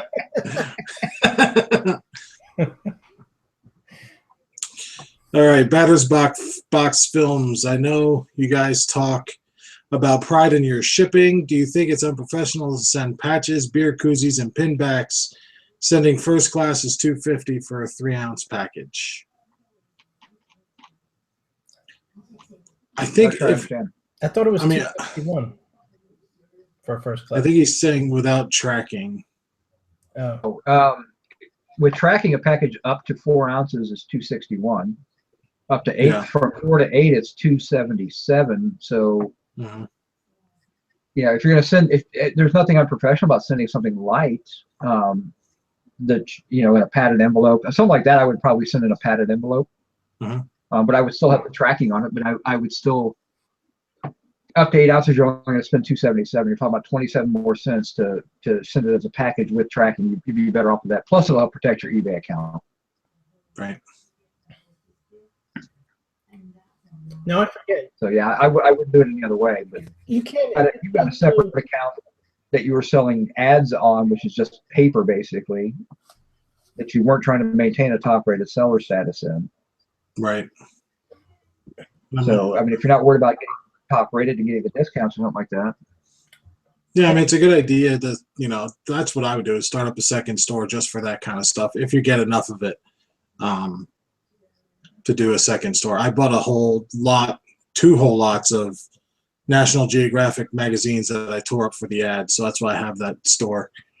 But I'll be honest, it's not busy enough to maintain it, so I'm thinking about shutting it down. Just selling big lots of ads through my regular. You'd be better off probably selling a bunch of just different ads and 10 different cigarette ads, but different companies, so nobody's getting duplicates. Right. Kind of go from there. I mean, that's a tough business. I mean, again, it's one of those businesses. If you have 10,000 of them up, you could probably make a living. But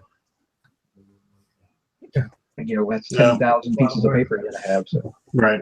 yeah, that's a lot of work and it's the organization factor of that would be a pain in the ass. Mm-hmm. Blackberry Thistle Tea asked me, are you going to change what you sell when you move to Alabama? I think we've already started changing what we sell because Amazon shut down a lot of the stuff that we sold with the board games. So that's why I changed the YouTube channel, just because it's not going to be toys and games as much anymore. It's going to be, whatever I get my hands on. We'll see what we'll see what the inventory, what is available down there. I'm thinking I'm going to get more into storage lockers, because we did well with that here even. Just we don't have the space for it now to get back into it. But from seeing some of the stuff that Dusty buys from some of those auction buyers, you know, he's buying it after everything's been gone through, and he's still getting good prices and amazing stuff. So Yeah. I might be the guy that goes to the auction rather than the guy that buys from the auction buyers. But Well, I mean, Dusty doesn't do a lot of live auctions. I mean, I don't know what his market is like for live auctions down there. We never really talked about it. He hits a couple. He buys enough stuff that he doesn't really worry too much about it. But I think live auctions might be a good way for you to pick up inventory. Yep. Yeah, and we'll go that route more than the thrift stores. We'll still go to thrift stores just to kind of, you know, if we want to go, change of pace. I mean, that's what I use thrift stores for, is more of a change of pace than anything. And you know, I went into I was actually picking up for a live auction yesterday, and there's a thrift store I used to go to that was really close to the pickup, and I'm like, oh, I'll just shoot in there. I'm here anyway, and it's about a 20-minute drive to pick up the stuff from the live auction. And I hop in the thrift store and I walked the entire thrift store and I bought one shirt. And this is a huge thrift store, so I was like, wow, this thing is just wiped out right now. So, you know, it is what it is. I wasn't trying to figure out I wasn't trying to push anything. It's like, okay, there's one thing I'm going to buy in here. I spent $2 on a shirt that I'll make 25 on. Mm-hmm. You know, it's a Hawaiian shirt. So, yep. Yeah, I said you're going to be competing with Dusty a little bit, but not terribly, because like I said, you guys sell different things. You have different interests. Right. And I mean, Dusty says, you know, that I'm going to have access to all of his, you know, like years of rapport building and all of his contacts and all that. And I really don't plan on taking advantage of that kind of stuff, because, you know, that's his thing, you know. And yeah, I mean, I might go every once in a while with him and, you know, pick stuff up and things like that. But it's not, you know, it's not going to be me and Dusty 24/7, like going and buying shit. Like, you know, he needs to maintain his contacts and I need to build up mine, and, you know. Well, I mean, the good thing is you guys are interested in different things. So there's a lot of things I know that Dusty probably passes up. He has no interest in selling. Yeah. And that you're like, oh, I make good money with that stuff. You'll be able to pick it up and buy it. So, I mean, that's going to be cool. When was the last time Dusty had a Mr. Potato Head? I mean, you know. Or a mousetrap. Right. Yeah, mouse. Jeez. Well, you might actually do well with toys and stuff down there, because it might be a market that he's never really explored. Yeah, you know, I mean, it's going to be interesting. Like I said, once you get down there, you'll be able to kind of build your own contacts and build your own business up, and probably cross-pollinate a little bit, but not a whole lot. Right. Yeah, you guys have a totally different style. Yeah, that's true. Yeah. Wesley asks, how long does it take me to list a paper ad? About 30 seconds. It's one picture. You know, I don't go crazy with, you know, close-ups on those. I just get a good picture of the whole thing. And that's it. Then the actual listing part is cake. Yeah, you should kind of tell you what it is. Get year of the listing, and yeah, not a whole lot there. So yeah. Craig Murray says don't waste your time down in Birmingham. Yeah, because I think he lives in Birmingham. He's trying to avoid a poaching area there too. Right now he's out there peeing on every street corner.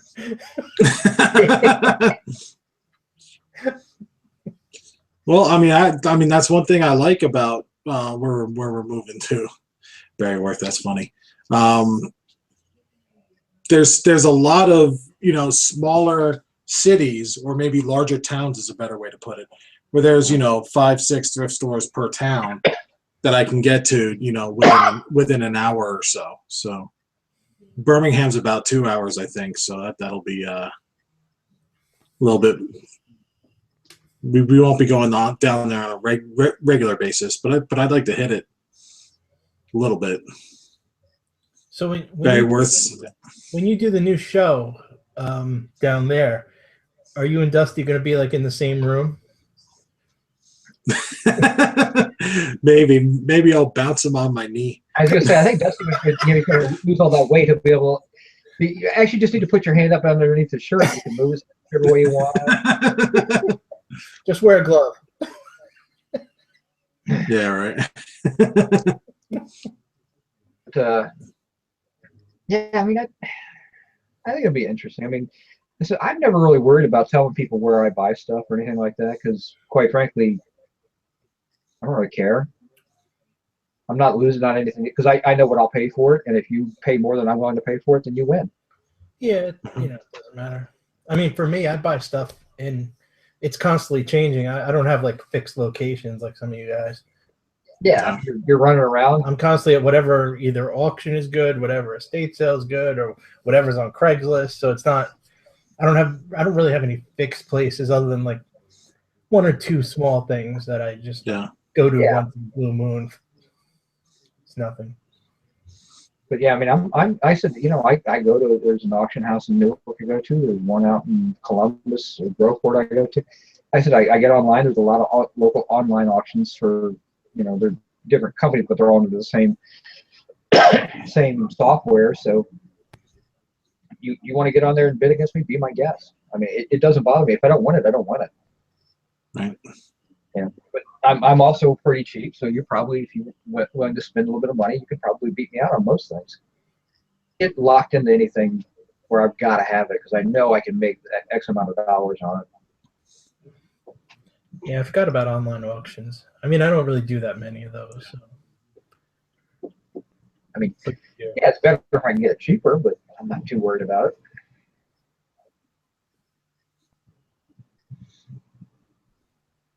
Yeah.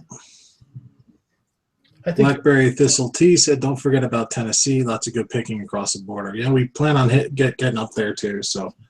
Yeah, see, I think that's an area that we'll be all on. That Dusty never really goes up into. He doesn't really go into Tennessee that much. Yeah. Of course. And there's a 30-mile radius. See within 30 miles, but it's not very far in there. But you get up into Lynchburg, and there's a couple of decent sized towns right, within an hour of Huntsville. Yeah. So what? Probably an hour and 20 minutes. I'm not real sure. I think Nashville is closer to 3 hours, 2.5, 3 hours. Is it? I don't know. 2.5 hours, I think. Yeah. Now you're closer to the border of Tennessee too, right? Yeah. Well, from Dusty. Yeah.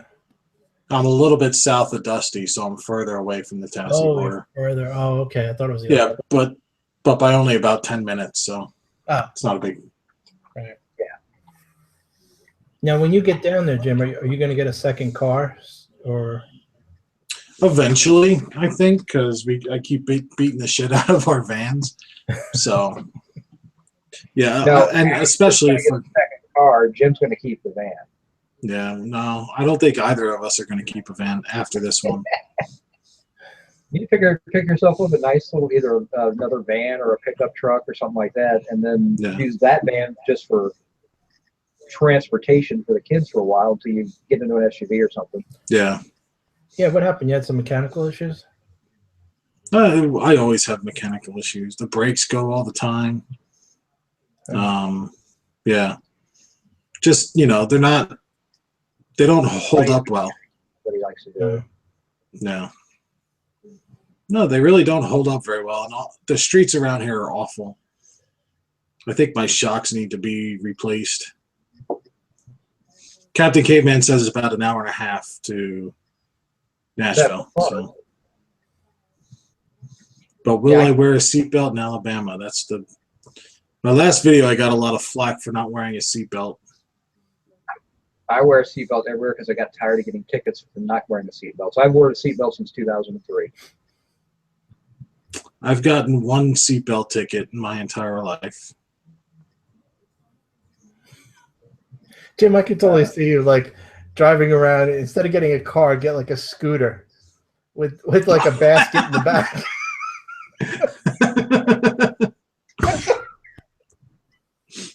You could buy Dusty's moped and then ride around on that. There you go. Yeah. You could use that to hit your garage sale. Say, I'm only buying what I can fit in my front basket. Yep. That's my budget for today. I just totally see it with Jim on that thing. You see, like people are walking faster than the thing's moving. Or it's like the See, if I Cannonball Run, where he's constantly on one wheel.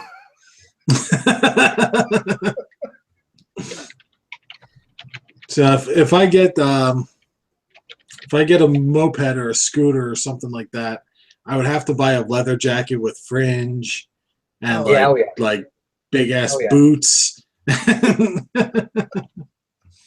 Yeah. Put a big old patch on the back that says Hog Wild. Or something. Right. Yeah. My other Shirt says, "If you could read this, the bitch fell off." That's right.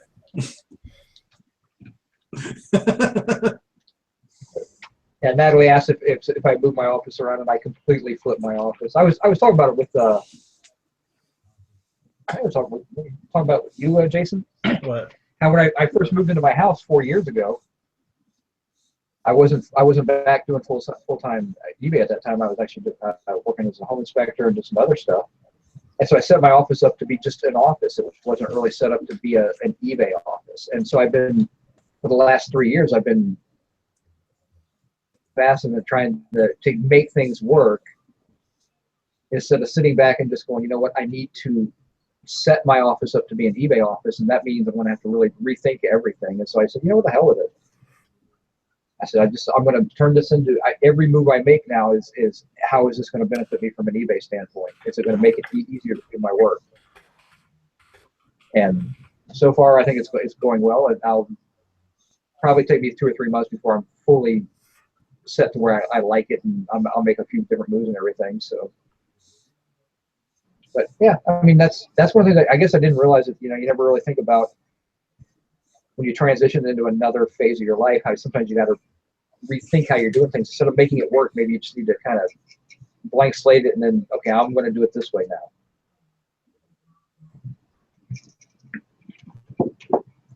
That's true. If you're going to be able to get to a decent bins, I'm pretty sure natural bins are still good. Yeah, that's what I hear, but I'm not going there. So you got to go there at least once. Yep. You know how much cursing would go on at that bin place that day? Oh my God. I can't. We imagine it. We went to the bins in Winston-Salem, and I lasted about maybe 20 minutes, and I was like, no, fuck this. There's too many fucking people stepping on me, and I can only take elbows to the ribs so many times. No, it's just not for me. So I tried it once. It's amazing how many people try to walk through you. You know, and I'm a big guy. They just bounce right off. I don't know why they keep trying. I did the bins once. It was not super crowded, but what it had was probably 40 regulars. Mm. And those people were hyper protective of their little lineup where they all line up for the bins to get changed out. Mm-hmm. They all had their spot, and if you tried to get in there, man, they weren't letting you in at all. And I'm just like, you know what? I'm just going to shop the bins you guys have already shopped. And I pulled out probably 10 or 15 items that I made good money on. And like, they're just, and the change out was just like just craziness. And I'm like, you're destroying half the stuff in the bin. It's like, did you ever see like a Mad World? It's like that. Oh, yeah. To me, the bins remind you of what the 1960s TV, the crazy women at the big sale thing is like, where they're literally just diving in and ripping things out of people's hands. And I'm like, you know what? I don't need this bad enough. And what was sad was there's a really nice thrift store right across the street from the bins that was actually way better. So yeah, it's the ones in Dayton, Ohio. It's like Christmas 1980 something, and you need a Cabbage Patch doll. Yeah, that's that crazy. Screw that. I'm not really that big into it, so I said, I mean, it's bad enough that some of the thrift stores are like sitting, and the pricing is kind of crazy in some thrift stores, but yeah, I'm not gonna do the bins. Yeah, I just did it once for fun, just to see what everyone was talking about. That's all I did it for. I mean, my mom was like 5 minutes from them. I was like, you know what, if I can come down here, I'll visit her. If I can run in there for a couple hours and I can do really well, I'll do it. I'm like, you know what? No, I'll shoot somebody in an hour. I mean, there's no doubt about that. So Yeah, I mean, I don't go to the bins. if I went back there again, I'm telling you, I'd wear like a full body condom. There's some germs going around. It's like, Oh, There was a lady at the Winston-Salem bin. She was sitting, the bins are about a good, probably between 6 and 8 feet wide, and they're on wheels, and they roll them out. And this lady, big fat lady, and I could say that because I'm big and fat. So, big fat lady just like sits down on a stool, and she's like just sitting by this bin. And anytime somebody came up to look in her bin, she would growl at them. Like she didn't even use words. Like she was like, "Rrr." like what the where am I? Like, why am I here? Why these people aren't even human? Like they're growling at each other and grunting, and like that's not how you. No, like I just couldn't. I couldn't do it. I was like, all right, let's just go. Turn green or something, or clothes start ripping off. Oh my god, she was just like, "Rrr." Like, lady, calm down. Like, it's like I don't have a problem. I mean, there's nothing wrong with going to bins and picking your stuff up. It's just not for me. And I'm sure they're different all over the country, but yeah, the one in Dayton wasn't crowded. Aside from that, the lineup, they take the lineup, but you could look at everything else they had. I mean, nobody cared about that. Once they powered through and grabbed the gold out of there, I assume, but they left a lot of good stuff, and you could do very well there. Yeah. But it's just not me. I mean, I can't see that. I mean, and I know there's a lot of YouTube resellers out there talking about going to the bins and pays and all that stuff, and I'm like, no, I'd rather go for a little higher quality item, and if I spend a couple extra dollars on it, I'd do that. So. Right. No, she didn't have a beard. All right. Picture like your typical Walmart shopper that uses a cart that doesn't really need to use one of those electric carts. And then times that by like 15. And that was this lady. Like, no beard. No, she wore like a bright pink shirt and pants that were like three sizes too small. It was not a pretty sight. They had to open the second door to get her through.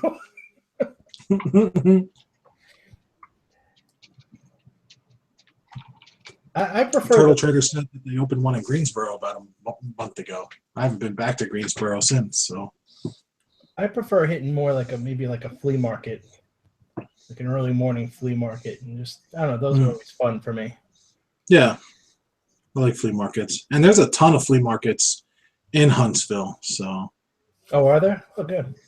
Yeah, I mean they're smaller, but they're. I mean, from what I just read the reviews. I haven't actually gone to one. I've been to a couple with Dusty back in September, but no, I'm not making fun of his grandma, Thrifty Miser. I don't know anybody that I just know I see the YouTube ads up there. I'm not making fun of anybody who wants to shop in the bins. It's a viable option if it's a good area in your area to pick up stuff and you don't mind that type of crowd. Uh-huh. I mind that type of crowd. I don't like people. If you enjoy it, knock yourself out. Right. I enjoy talking to people. I'm not a competitor. I'm not going to compete for that. That Lane Bryant jacket or whatever it is you're trying to grab. You think you're going to do well on. That's fine. I don't care.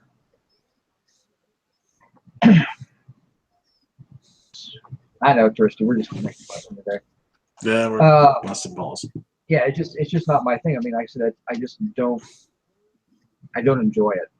Yeah. I enjoy going to an auction. I mean, I find going to an auction so relaxing. Yeah, it is. Until you're carrying all that crap to the truck. Oh my God! Thursday night, I bought a cast iron based paint shaker. I bought 2 metal shop stools. I bought a cast iron book press. I bought a big wooden toolbox, which is this antique toolbox, which is a red thing. And I also bought a bunch of other cast iron pieces, like a little harness vise for working leather and stuff like that. I mean, just craziness. And I had a big bin that was full of manuals. That looked like a nipple clamp. Maybe Jesus. I'm trying to get it to free up. It's I keep hitting it with some oil and everything. It's pretty frozen. I might have to take it out and heat it up. Use some coil. I've been using some just some basic oil on it right now. I got some penetrating oil out in the garage I'll use. I don't know if it's coil or PV blaster or something like that. I can't remember what I have out there. It'll free. I mean, it's just rough. Yeah, it'll free up. I said the hardest part is I might have to actually put it into my vise and then, put a little bit more effort into it. Don't laugh, but in really bad situations, I have a nutcracker. I know it doesn't sound good, but it's a real tool. It actually cracks a nut in half. Yeah. Well, the problem is all it is it's a shaft that goes in here, and the actual nut is the handle, and I don't want to bust the handle on it. Oh, okay. Is that how it's working? All right. Yeah, there's a spring here that helps it free, and I just need to be able to, this is the adjusting, so it works. The spring part of it works. It's actually got a pivot down here. But, it's 1800s. It's probably 1880s, 1890s, maybe as much as 1910. Someone have a tornado coming? There's a loud motorcycle. I'm going to say, first you had the train, now you got the Indy 500 outside your door. Yeah. I thought it was one of those tornado warning sirens. No. It's either one of those. It's either a rice burner or a motor. I think it's a motorcycle. Oh. Yeah. There are there are a couple of websites that you can go to find out flea markets in your state.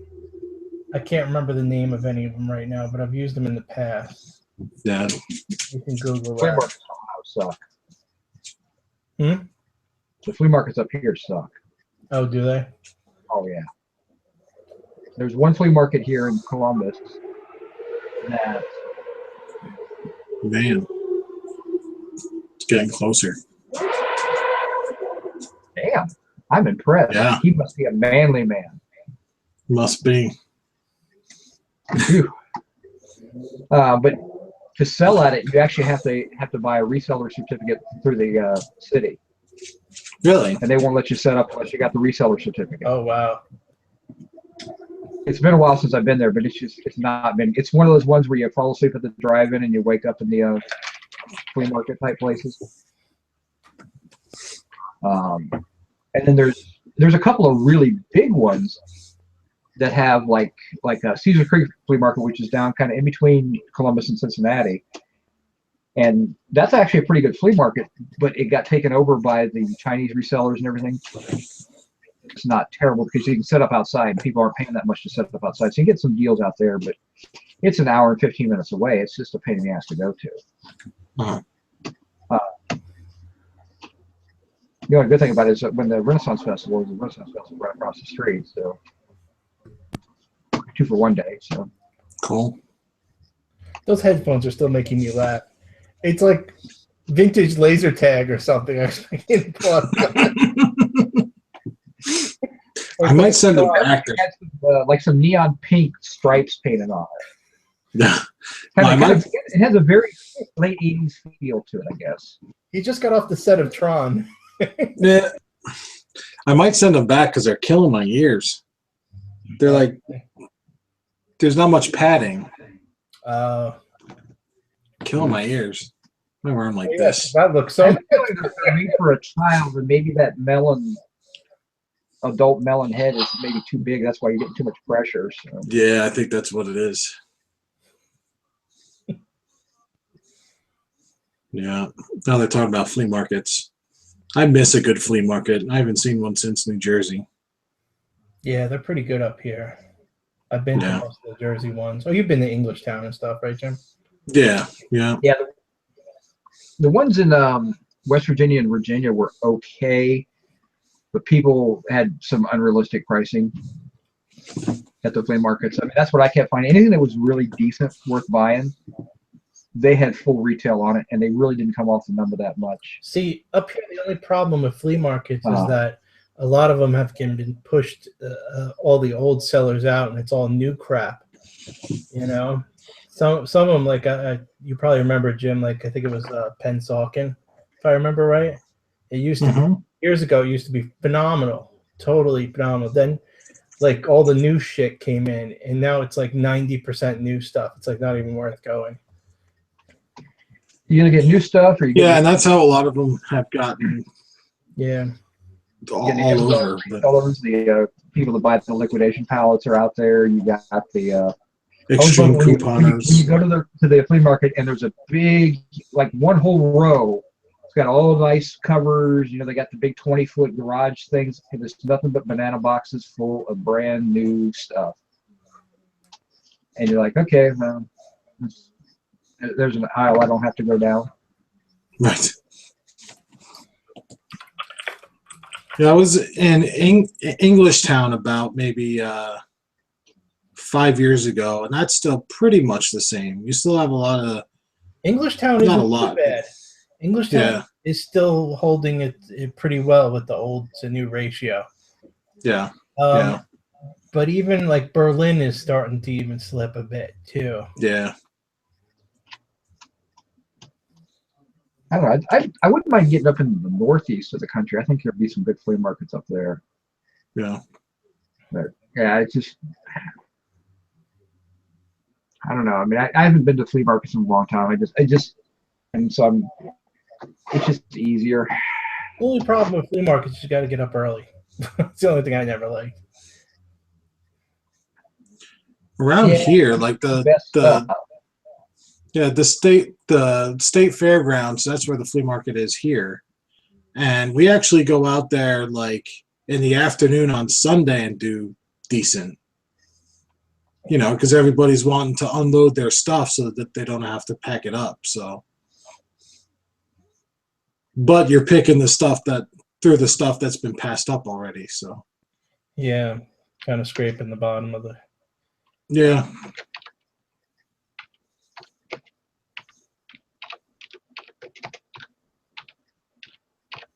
Or there's some good stuff that they were asking too high of a price for all weekend, and now they're willing to come back down to earth a little bit, you know? Yeah. Yeah, I mean, that's probably the best time to buy the best stuff. But it's like going to an estate sale. I mean, you know, the good stuff gets snatched up right away. The mediocre stuff sits there, and then the stuff that was too high priced, you might be able to do all right. But I don't like going to a estate sale because I don't want to pay full eBay asking prices for stuff. So right, that's kind of what I've been seeing as a trend in my estate sales is I go to the estate sale and they've got full eBay asking, not sold, asking prices. So right, I can't. I did well at a flea market, but I could have done a lot better if they didn't have these fantasy prices in their head. Yeah, but usually by the second or third day they start slashing those pretty drastically. Yeah. Yeah. The problem is they started out at like I bought that showing that circus stuff, which is like that the ball. I don't know if anybody can see, but I bought all kinds of little pieces, and I ended up paying $300 for all that stuff, and that was at 50% off day, and I bought the little extra pieces. The animals, they wanted $100 a piece, which is what they actually sell for on eBay at 50%. That was the 50% off price. They were at $200 a piece for them. Yeah. You know, if they'd been at $50 a piece for them, if I could have got them for $50 a piece, I would have bought the rest of them, and I would have doubled my money on the animals, and I tripled my money on all the other stuff. I would have done well, but I wasn't going to pay that amount. And she didn't want to even talk to the owners about going cheaper. I mean, she's like, "Oh, I had to fight to get them to go 50." I'm like, "Well, sorry. I mean, that's I got to make money on this." Right. Well, my appraiser's been doing this for 20 years. I said, "Yeah, and I get that. Your appraiser priced them because they're going to eBay just like everybody else." So. Right.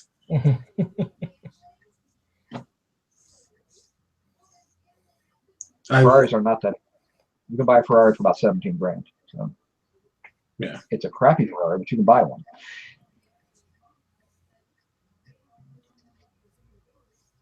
I love when you go to an estate sale or a thrift store and they print out the eBay listing, and it's never like just the first listing they come across. Clearly, they sort it by highest price, and they print out that one, and it's like, Oh come yeah, on. and it probably didn't sell. No. Yeah. And I used to go into my thrift stores, I'd see that, and then I'd talk to the manager, and I'd be like, this is what they're really selling for. Like, you might want to check that out, because that's going to sit there for 3 months. And he goes, it won't sit here for 3 months. And sure enough, I go back in the store the next week, and it's gone. So, Well, I mean, you know me, Slowness. I was at that thrift store I went to where I bought the shirt. They had 5 accordions there. They had 3 of them were Wurlitzer, Luck, okay. La. I can't remember the model number, but they're all same basic, just different variations of the model number. Right. And so I thought, oh, I'll look these up, see what they're going for. And I hadn't checked to see the prices on them at the time. I grab them like, oh, these are about $250 a piece. I mean, that's eating shippings, and shipping's probably going to cost me $50 on these things. So I'm looking, okay, if I get them for about $100 a piece, I'd be okay with that. $100. I'm like, okay, so I'll go look at the other 2 ones. One was a Cajun one, which actually could have been worth a lot more, but it was in rougher condition. But they had that one at $300 a piece. The other one was like $200 for another off brand that I didn't recognize and couldn't find on eBay. And I'm like, if they'd put these for $100 a piece, they would have sold in the first hour they had them out there. Yep. You know, it's unrealistic price, and they wouldn't have had anybody dealing with it. But those things are going to sit there for probably a week or 2. They'll probably discount them eventually. Right. Yeah, but it's going to take a lot longer when they, move it, move through that stuff. I mean, they just got to get those turns going. Right. What about say Blackberry Thistle Tea says, God, we'll get to her later. She can wait. what about like town-wide yard sales? You guys ever do those? I do. I used to neighborhood Yeah. sales. I used to do those. I actually prefer selling at them as opposed to buying from them. But when I'm out shopping at a garage sale or something like that, if I can go hit 5 or 10 in the same area, it makes it easier. Garage selling. Yeah. I'm gonna try. I think I might do a little bit more this year, just because I think I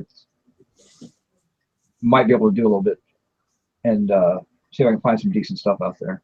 I haven't done it for a couple of years. There's one yard sale that's coming up. I think we're gonna miss it with our move. I think we're gonna move down after. Well, no, it might not be. It goes from Ohio to Alabama. Oh, the big I one. forget what road it's on. Yeah. I can't. What they call what road that's Some on? highway. It's like a 600-mile yard sale or something like that. But the problem is, those are the nationally known yard sales. Those are the ones where everybody says, "Oh, that's a Hoosier cabinet. Normally, I'd sell that in my shop for $300. It's $900 at that yard sale." Yeah. They know people are going to be driving that whole thing with their truck and trailers trying to load up on the good stuff, and yeah, the prices go through the roof. Yeah. Just because everybody's out there. Yeah. Well, they're taking that opportunity. Oh, I'm gonna drive from Arizona because I want to hit that big, huge yard sale and go through Kentucky and Ohio and Tennessee, and I'm gonna get that regional stuff that I can't find in Arizona. Yep. I'm gonna load my whole truck up and I'll drive, and I'll make good money doing it. But they're gonna pay a premium to come buy it out of here. When if they come any other time of the year, they probably get it at half the price. Yep. So I mean, I would love to sell at one of those yard sales. Get in a good area, so you get a lot of traffic and plenty of places to park. I think it'd be great to sell. Yeah. But I'm sure there's always good stuff out there. Yeah. I don't think I've ever lacked for finding inventory. Yeah, I don't. I've got that problem. Just throwing out other options. Yeah. Yeah. But yeah, I don't know where that starts out in Ohio. it's in Cincinnati, if it's in the middle of Ohio or not. I'll have to check it out. Yeah, I know it's coming up, but I think it's in May. I think so. Yeah. But yeah, it's supposed to go. It ends in Alabama, but it's like an hour away from where we're moving. So. Let's see. Got the longest yard sales in the U.S. We'll do the load here. Let's see. They're Route 50. They're Route 40. Is that the one? Is it the 127? I think that's it. Addison, Michigan to Chattanooga, Tennessee, then on to Gadsden, Alabama. Yeah. The 127 yard sale. Let's see what day this is. It's in August, actually. August 3rd through the 6th. Okay. There you go. So you actually be in position. Oh, there. So where's the damn map? Jeez. They're headquartered in Tennessee. I wrote them South America to me, so. Oh, it's on the. It goes through Dayton and Cincinnati, so it's about 2 hours from me. Yeah.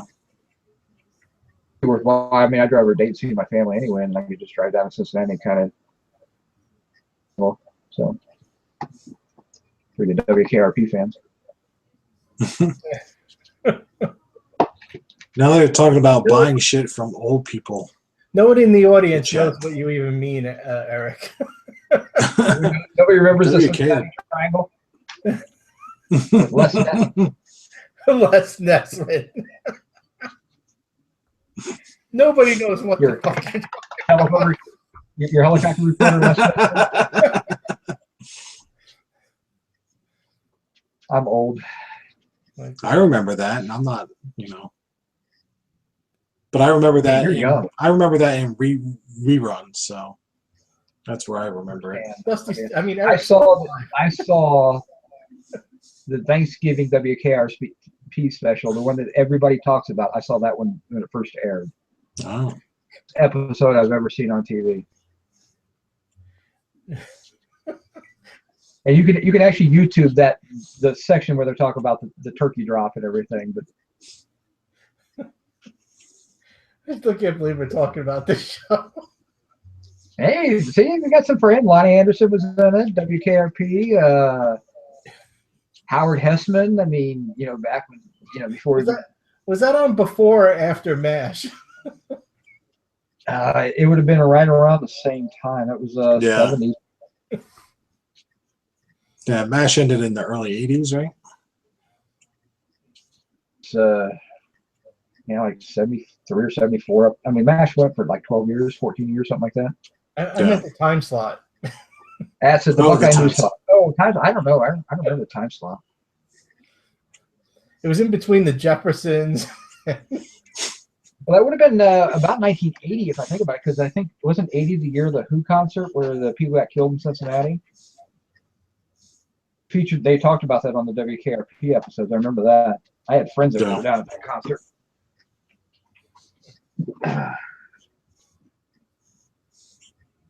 But yeah, that's good old stuff. But yeah, the Cincinnati Triangle was where RVs go missing in Ohio, and it went from Cincinnati to Columbus to Dayton and back down. So.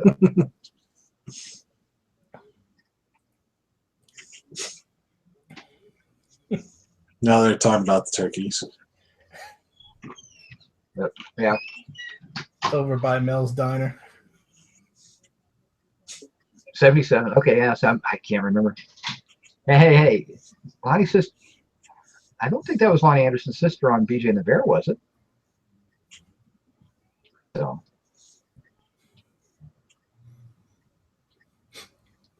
I might have to call shenanigans on that one. I got to look that one up now. Rabbit hole. So. Wow. People know BJ and the Bear? BJ and the Bear was awesome.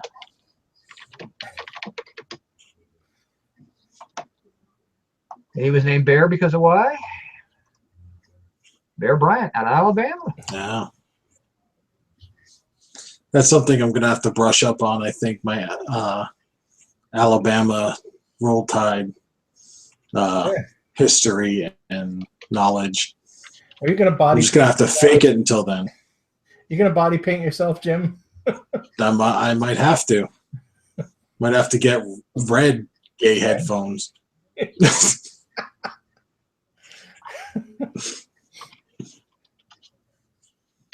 I'll just have to roll. I'll just have to like fake it until then.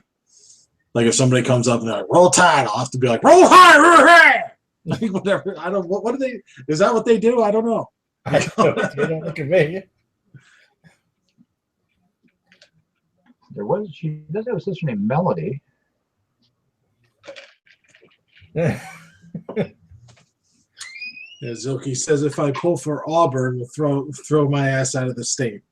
I won't even watch college football. How about that? I'll stick to Sundays. Just be like the fat lady and growl. Jack Smack says, yeah, that's what I'll do.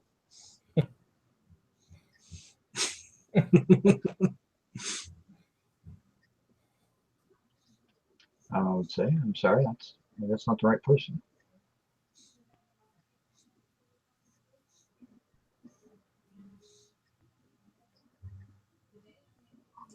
There's a Melody Anderson that was on BJ or in the Flash Gordon episodes.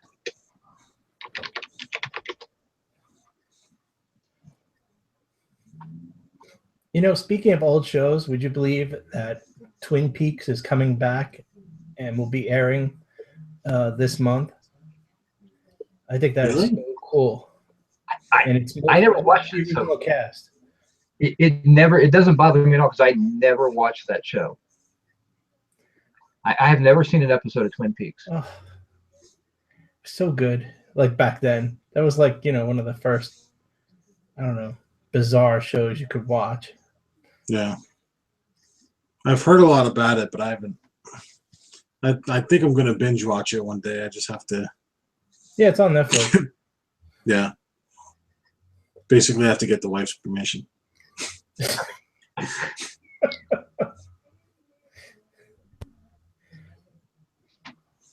Mr. Science. Mr. Science. Yeah, you know what? I watch. I mean, it's on the Sci-Fi Channel every Sunday night. Mr. Science Theater. It's on right now, as a matter of fact. Yeah. And might actually be over, but I don't like the newer versions of it. I don't like when they're doing like 80s movies and things like that. I prefer when they're doing the 50s movies and the 60s movies, stuff like that. I don't really care for the newer stuff. Oh, there's a lot of new movies that need to be made fun of, but I don't like the dynamic they have on the show now. To me, the best Mystery Science 3000. What the hell is the something? The Hands of Fate. It was a really terrible movie. LV Looper will know what it is. How about This Island Earth? I think that was the one that was the most panned movie out there, or something like that. It was just a really bad movie, and then they did that. But yeah, Manos. That's Manos. The Hands of Fate. If you want to watch, just watch the movie. Like, it's an awful movie. See, I like some of the old 50s movies that were really bad. Yeah, you'd like this one. Manos, yeah. The second Joe was the best.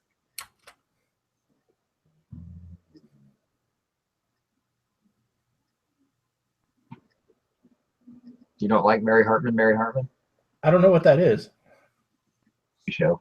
That was back in the 70s. It's awful. It wasn't a 50s show. Yeah.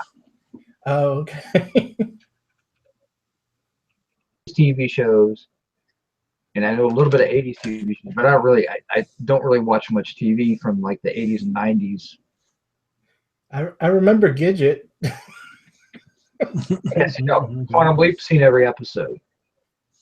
Every episode, you know. Yeah, Gilmore Girls, yeah. Gilmore Girls, I've seen every episode like 3 times. Yeah, I've seen it more than once. Keep going back and binge watching it. Do you also like Dawson's Creek? No, I've never watched. I never watched any of the 90210, 10 Dawson's Creek, any of that type of. Because I was working too much, but Gilmore Girls was my.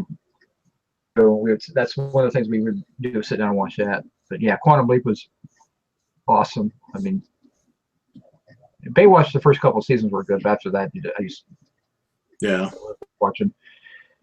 When Erica Laniak left, I kind of.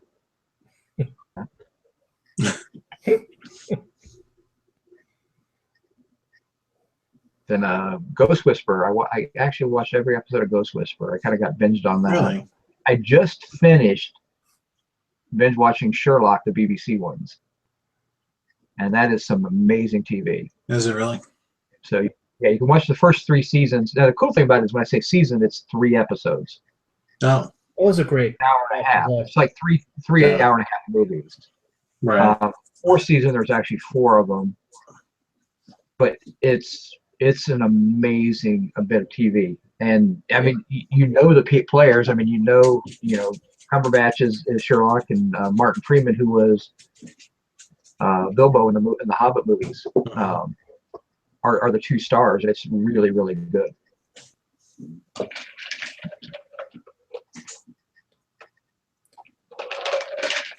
Wait, was he Bilbo or Samwise? He was Bilbo in the Hobbit, not in the Lord of the Rings. Oh, okay. I haven't seen those in so long. Yeah. Well, how about this? He was Arthur Dent in the Hitchhiker's Guide to the Galaxy.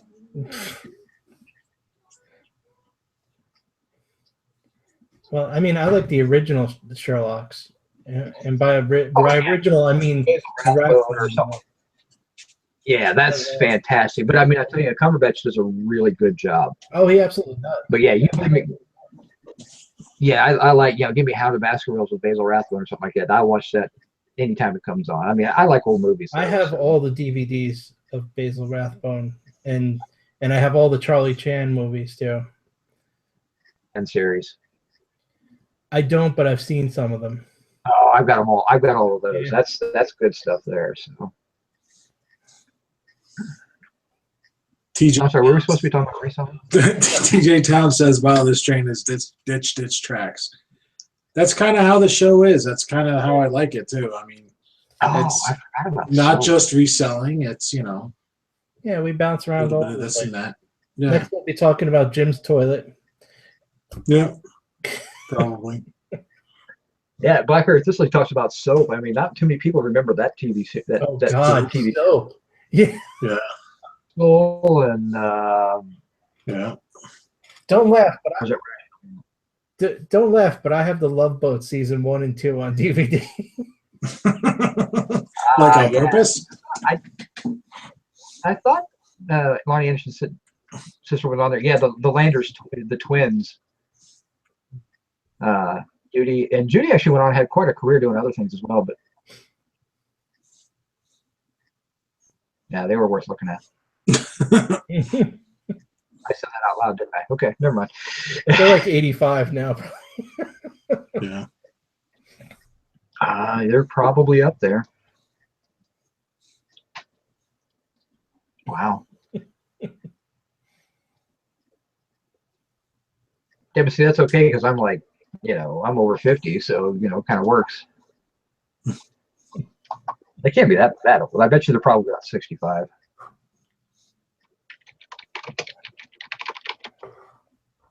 The young ones. She's 58, Judy Landers. I can work with that.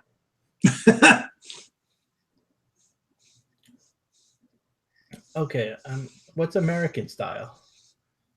Love American Style? Come on. I don't know that one. You don't remember that? That's sad. Jeez, I thought I knew my shit. Apparently, I don't. Love American Style was it was an afternoon. It was a weird show. It was just, you got to kind of watch it. I can't even really explain it. It was just kind of a weird comedy. I can't even really explain it. Is it a sitcom? It was kind of sitcom-ish, but it wasn't you didn't have the same actors all the time. It was like more of episodic. I mean, they would do different things. Actually, it's been so long since I've seen it, I can't really explain it, but Golden Girls. Sanford and Son, though. Oh yeah, I was big into Sanford and Son. But my TV series that I liked, I was into Adam 12 and Emergency. Oh, I remember those. Yeah. I have seen every Adam 12. I've seen every Emergency. Adam 12 got me through some rough times because it was so easy just to flip it on and just watch it and just zone out. So yeah, Adam 12 is my thing. So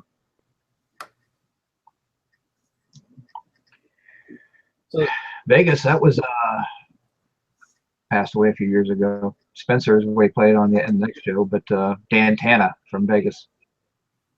Robert Urich. Driving a 56 T-Bird. Baby Bird.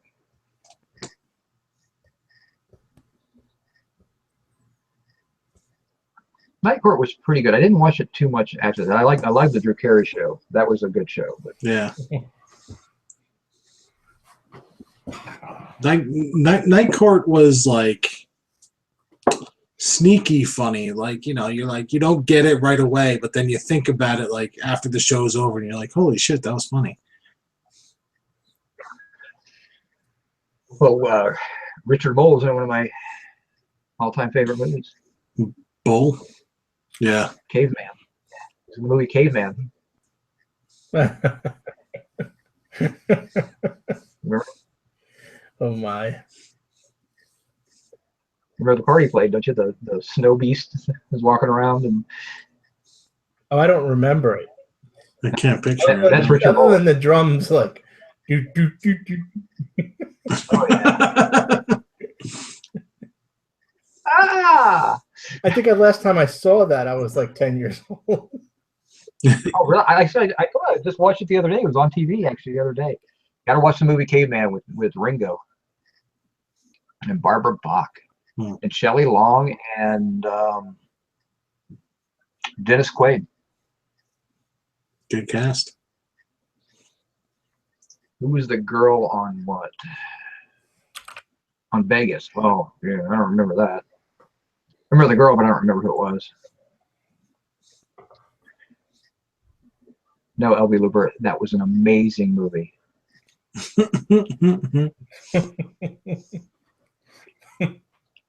Toronto Greenhouse. Toronto Greenhouse asked, does anybody still watch a lot of reselling shows, auctions, pickers, etc.? I think on regular TV, not on YouTube. I mean, I watch Antiques Roadshow. Yeah. I don't watch. I haven't watched American Pickers or any of those type of shows in forever. Yeah, it's been a long time. Yeah, oh yeah, the old Flip Wilson show, that was great. Yeah, just American Pickers is interesting. You see a lot of interesting stuff, but because they price it on there and they're so bad about their pricing. I mean, it's not a realistic business, but I mean, they do find interesting things, or they show interesting things. But yeah, that's the one thing I did like about American Pickers. They will show some interesting stuff, especially in the background, the stuff that they don't look at. Yeah. Yeah, that's what kills me, is the stuff they'll buy and the stuff they're passing up, and I'm like, oh my god. So I know. Oh, Dusty went out on the sailboat. Oh, that's why he didn't make it in. So. He's supposed to be spending the night on that sailboat with his landlord? I hope not.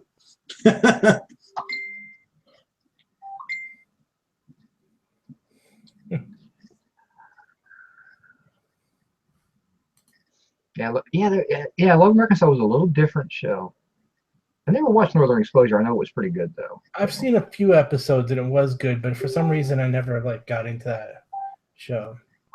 One of the shows I liked, it was really good, was China Beach. I don't think not too many people remember that, but that was a good show.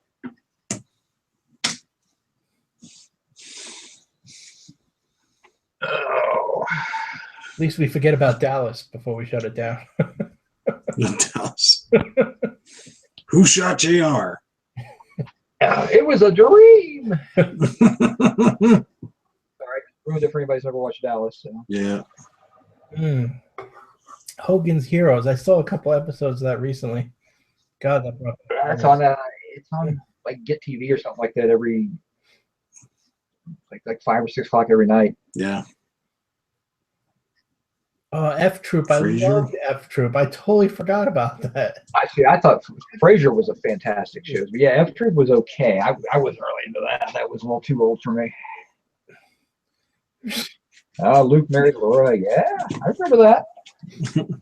Days of Our Lives, and I really like Santa Barbara.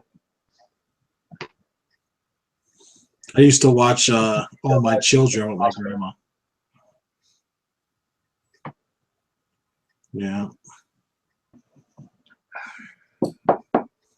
Yeah. Airport. I watch Airport almost every day. It's still on. So.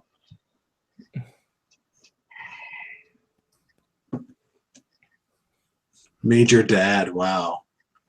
Wow, I don't remember. I remember that show, but I didn't watch it. So. Yeah. That's the guy that was married to the girl on Designing Woman. Hmm.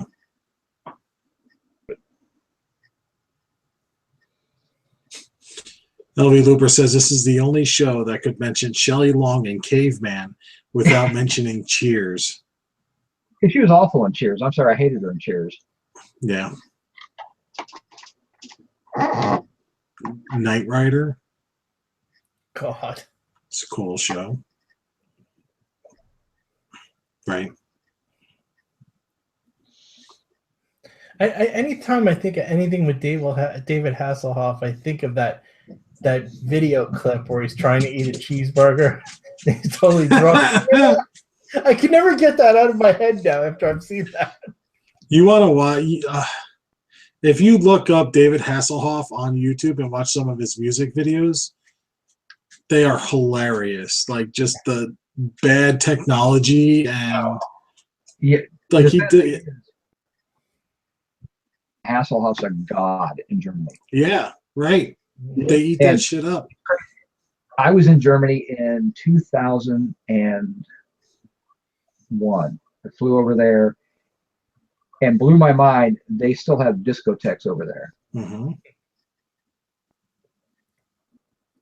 A. Martinez was also in the movie The Cowboys with John Wayne. So,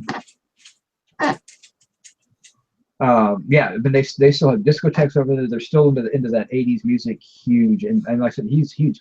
You know, I'm a huge Meatloaf fan, but he's bigger in Europe than he is here in America. Yeah. But yeah, if you want a good laugh, look up David Hasselhoff Hooked on a Feeling. Really? It's the best music video you'll ever see. I promise. Better than Yoko Ono's music video? Yeah. You've never seen you want to hear a bad music video, watch even Beavis and Butthead did a bit on the Yoko Ono music video. Oh, it's like your dogs are running for the hills. So. Right, yeah. Oh, that's bad, but Hasselhoff, I mean, it's just funny. And he's got a decent voice and all, you know, and just, man, that video, that's so, like, bad. But the Germans love it. They have weird taste in music, that's for certain. Yep. Now I'm talking about Perfect Strangers and Balky. Balky and I can't remember. Cousin Larry. Yeah. Of course, I think of Balky. I think of Bronson Pinchot in Beverly Hills Cop. That's what I was going to say. I liked them much better there. But the original one. You know? I cannot get the fuck out. I also liked him in Beverly Hills Cop 3, where he's the weapons dealer or salesman or whatever. That was good too.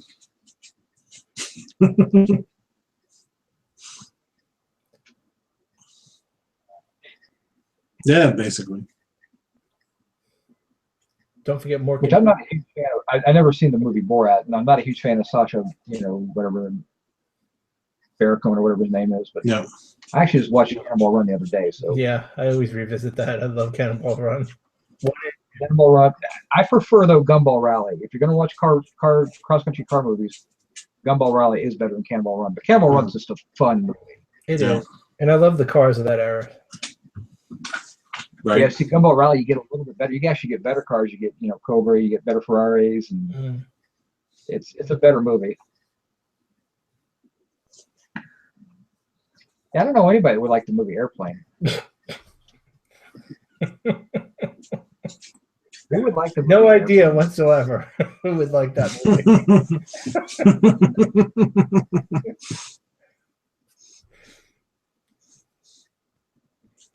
Okay, you can't talk about kid movies and talk about how hot they got. That's just too creepy weird. Right. So. But yeah.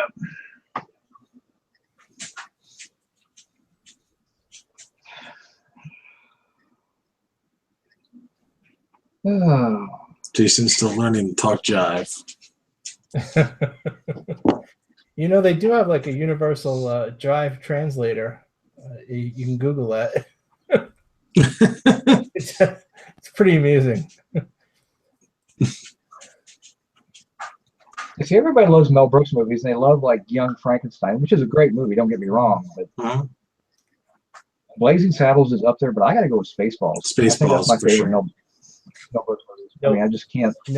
Nope. Young Frankenstein is one of my favorites. I'm sorry.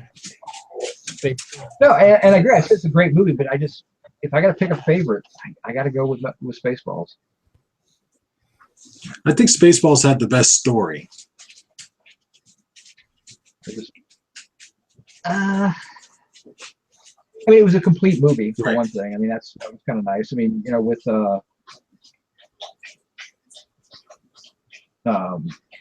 Blazing Saddles, you kind of got a weird ending and everything, kind of messed it all up. But yeah, I've seen Blazing Saddles a million times, and it doesn't do it for me.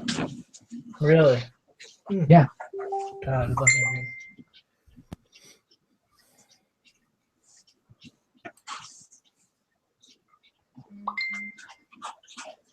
Unless he's still out spooning with his landlord, so.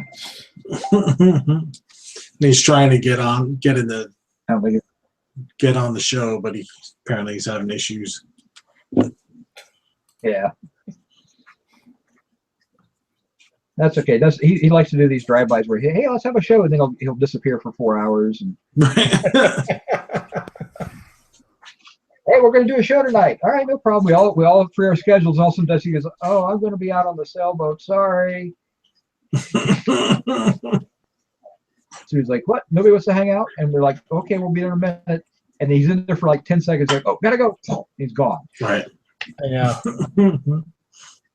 This afternoon, I mean, he goes, "Hey," puts up the hangout at like noon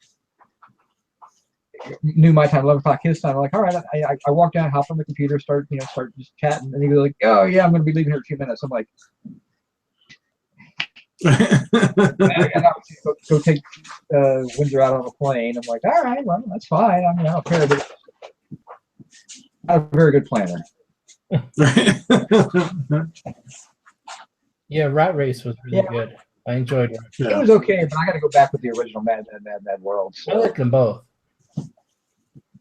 What was the movie? And I'm trying to remember where they were. There was it was like Mad World, but it was a group of people, and it was like the staff against the gardeners, and they were all trying to win the inheritance from the family. The family was real jerks. And the end is where like a guy in was it scavenger hunt? Is that what it's called? I don't know. And the end is where a guy in a armored suit crawls out of one bin of stuff and falls into somebody else's, and that gives them the win. So I think it was called Scavenger Hunt. That was in the 80s. That's Richard Benjamin, I think, was in the movie.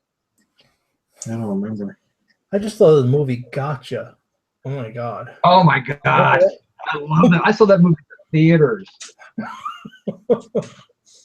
Anthony Edwards and Linda Fiorentino. Being in the movie Dogma, as well as a couple other movies. But yeah.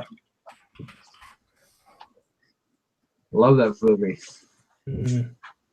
I don't even know if that's on DVD, to be honest with you. I haven't seen. I might actually have that. You know, I have a lot of those obscure movies, like Private Eyes. Yeah, that's Don Knotts and Tim Conway. I don't know. Yeah, Tim Conway. Yeah, I mean, that's a great movie. Yeah, I mean, I could talk about obscure, weird movies all day long. So.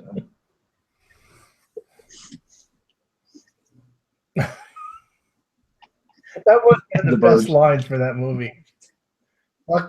Adrienne Barbeau was probably best in The Fog and Swamp Thing. That's my best Adrienne Barbeau movies. Oh no! What about Escape from New York?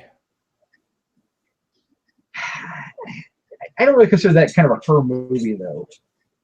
Whereas Fog, she was like one of the main characters in The Fog, and Swamp Thing, she was always in a wet T-shirt, so you can't really complain about that movie. She was one of the main actors in.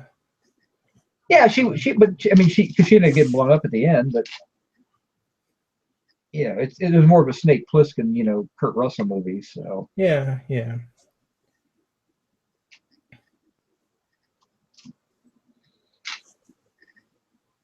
Cape Fear, yeah, which one? I mean, the second one was pretty good with De Niro. I don't think I've ever seen the first one with the blanking on his name. Yeah, Robert Mitchum. That's it.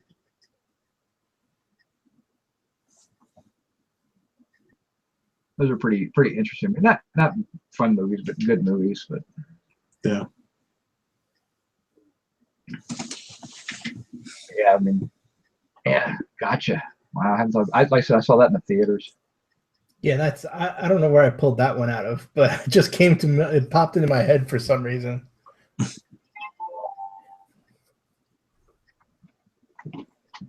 Oh, tell me you paid for that thing. Remember the movie The In-Laws?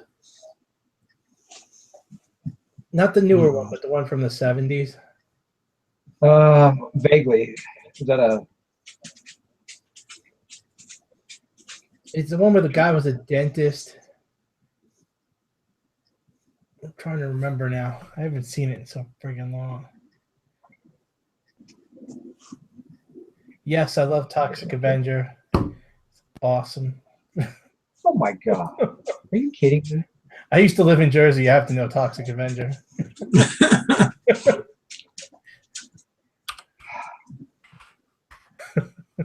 Or what's the company that does all those movies?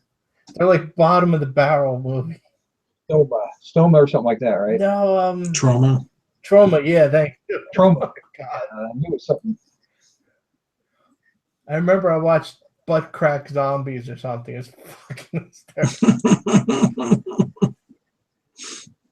Yeah, Traumaville. Yeah. Just deal with a moron. Oh, yeah. The In-Laws was Peter Falk. Yeah. And Alan Arkin. That's it. I always liked that movie. That was funny. This is the second. I mean, this is how good this doll furniture I have. It's that mid-century modern doll furniture for Barbie dolls. This is the second piece I've had to cancel now because they thought they were buying a full-size doll furniture, or a full-size piece of furniture. Jeez. Everybody can buy for $36.89 a coffee table and have it shipped to California for free. Wow. This is the second time I've sold. The other one was a dresser, but it's mid-century modern. That's the designation of it. It's Mattel mid-century modern, 1958, and it was a dresser. And they're like, "Oh, I didn't realize this was a doll furniture." I'm like, "It's in the doll freaking category." I have to cancel it. Yeah.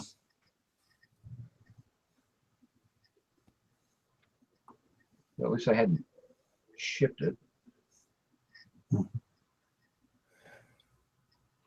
Craziness. Now I'll get around to it. The Bob Shreesh. I don't even know what that is. So no. I didn't grow up in Columbus. I grew up in Dayton.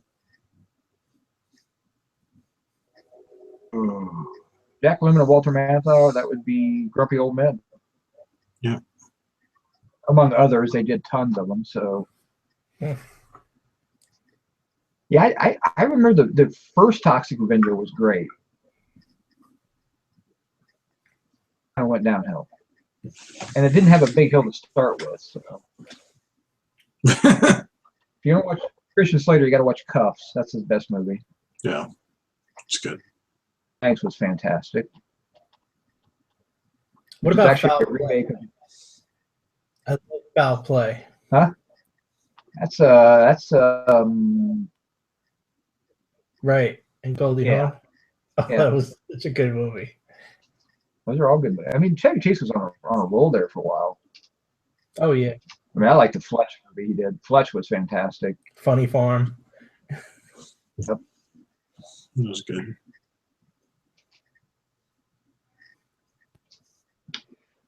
Dayton only got Channel 19 out of Cincinnati, and that was really fuzzy.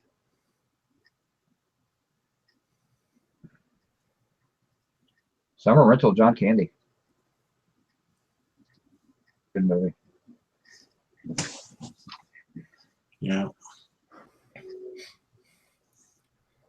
See, Jim's too young. We're way too old for Jim for this stuff. Yeah. Poor Jim and his retro headgear. Oh well. Yeah.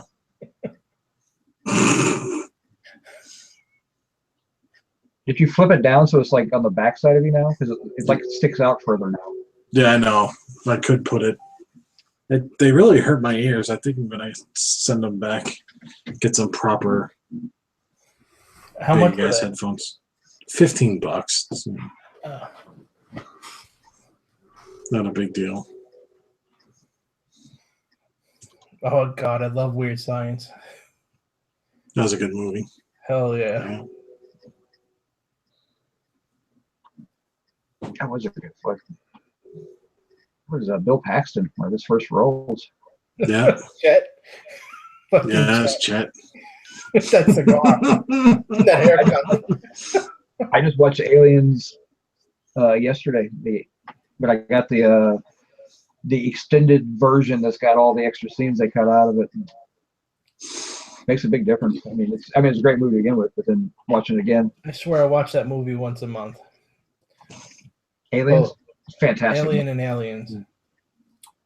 Alien is a mess with your head movie. I mean, that movie gets you. You don't want to watch that in the dark night because you're like creeping out over that one. But Aliens is just kick ass. Yeah. Skip Alien 3 and pretend it doesn't exist. Yeah, and 4. And 4. 4 is not bad because you can still buy 4 because 4 is more in the future. You can kind of buy it. Oh, someone mentioned Westworld. Oh, Yul Brynner. Great. Yul Brynner. And there were 2 of them, right? It was Westworld. And Future World with the guy who did the motorcycle movie. Not Fonda. Peter.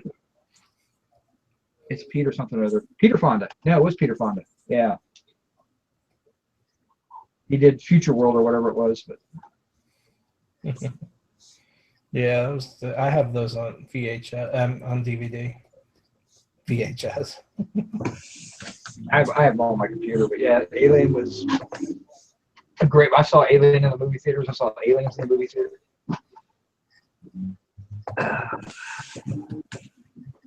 Kevin Bacon's first film role. Anyone? Jesus. Oh God, he's been in like everything too. Yeah. Yeah, I couldn't tell you his first role. I mean, I wouldn't even know it. Shit. Hmm.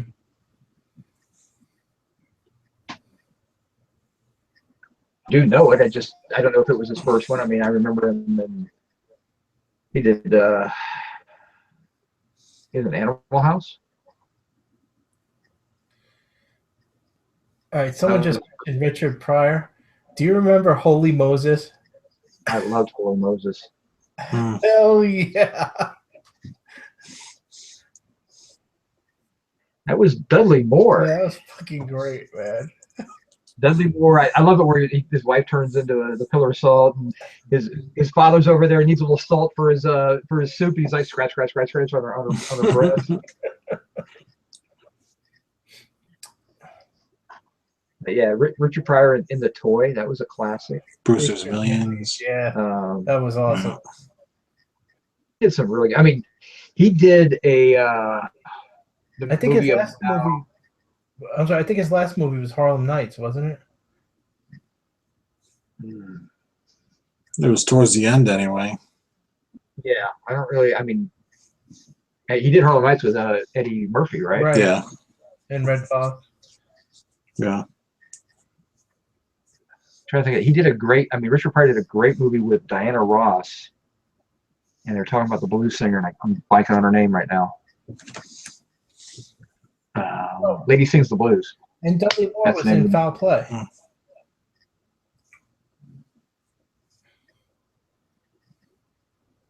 Was he in Foul Play? God, I don't remember. That's been so long since I've seen that one. He had that like sex pad where he pulled the thing and like the heart-shaped bed came out and like all of a sudden the disco ball. And you remember, right, Jim? Yeah, I do. Yeah. Oh God, yeah. It's probably been 25 years since I've seen some of those early Chevy Chase ones. So,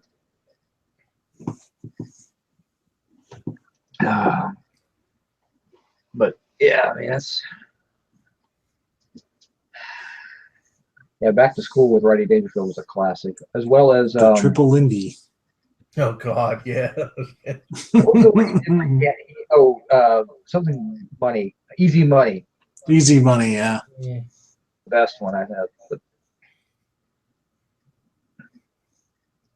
come on, George Carlin was fantastic in Dogma. As the truck driver? Well, no, that was Jay and Silent Bob Strike Back. In Dogma, he was the cardinal. Oh, that's right. That's right. Yeah. Yeah, the one in Jay and Silent Bob Strike Back just kind of blows your whole image of Carlin at that point without rules. The rules of the road. Not the Academy. I've talked about that movie forever. There was a good section in the early 80s where they were just pumping out just crap movies. But they're so fun. I mean, they're just fun movies. I mean, you start with like Meatballs and things like that. All right, Meatballs 1, great. Meatballs 2, not so great. Not so good, yeah. Can you even find? And I think there's like 4 of them. Yeah, I haven't seen the rest. Yeah, with 2 kind of significant. I'm done with this, but it's just but a lot of good movies. I mean, it's we kind of were talking about we pretend Aliens 3 doesn't exist. I pretend like Highlander 2 doesn't exist. It's bad. Because it's bad. It's bad. And it changes the whole. And if you've seen the uncut version of Highlander 2, it just destroys all of Highlander 1. I mean, it just doesn't make any sense. Yeah. 3 was just one revisited. 4 was different. Used Cars. You haven't seen that one, have you, Jason? Used Cars with Kurt Russell? I've seen it years ago. I honestly don't. I remember something about a white Cadillac or something. Well, you can't watch it on TV. You have to watch it on the DVD because they cut the language on the TV, and without the language, it really destroys the whole movie. Yeah. No one puts Jim in a corner. That's right. Didn't they remake Used Cars with the? If they did, I never saw the remake because the original was just too classic. Maybe they didn't remake it. Maybe it was like I don't know. Jeremy Piven was in a similar type movie, I think. PCU is the only thing you got to watch with Jeremy Piven. Come on. Yeah, no, it was. They named the band what? Free Beer and Hot Wings or something. In PCU. No, that was what were they doing? Oh, they were saying something about. I can't remember what they're. I mean, I knew they're gonna have a big blow party. They ended up getting George Clinton in there to sing and everything. I mean, it was really great. That was a great movie, funny movie. Yeah.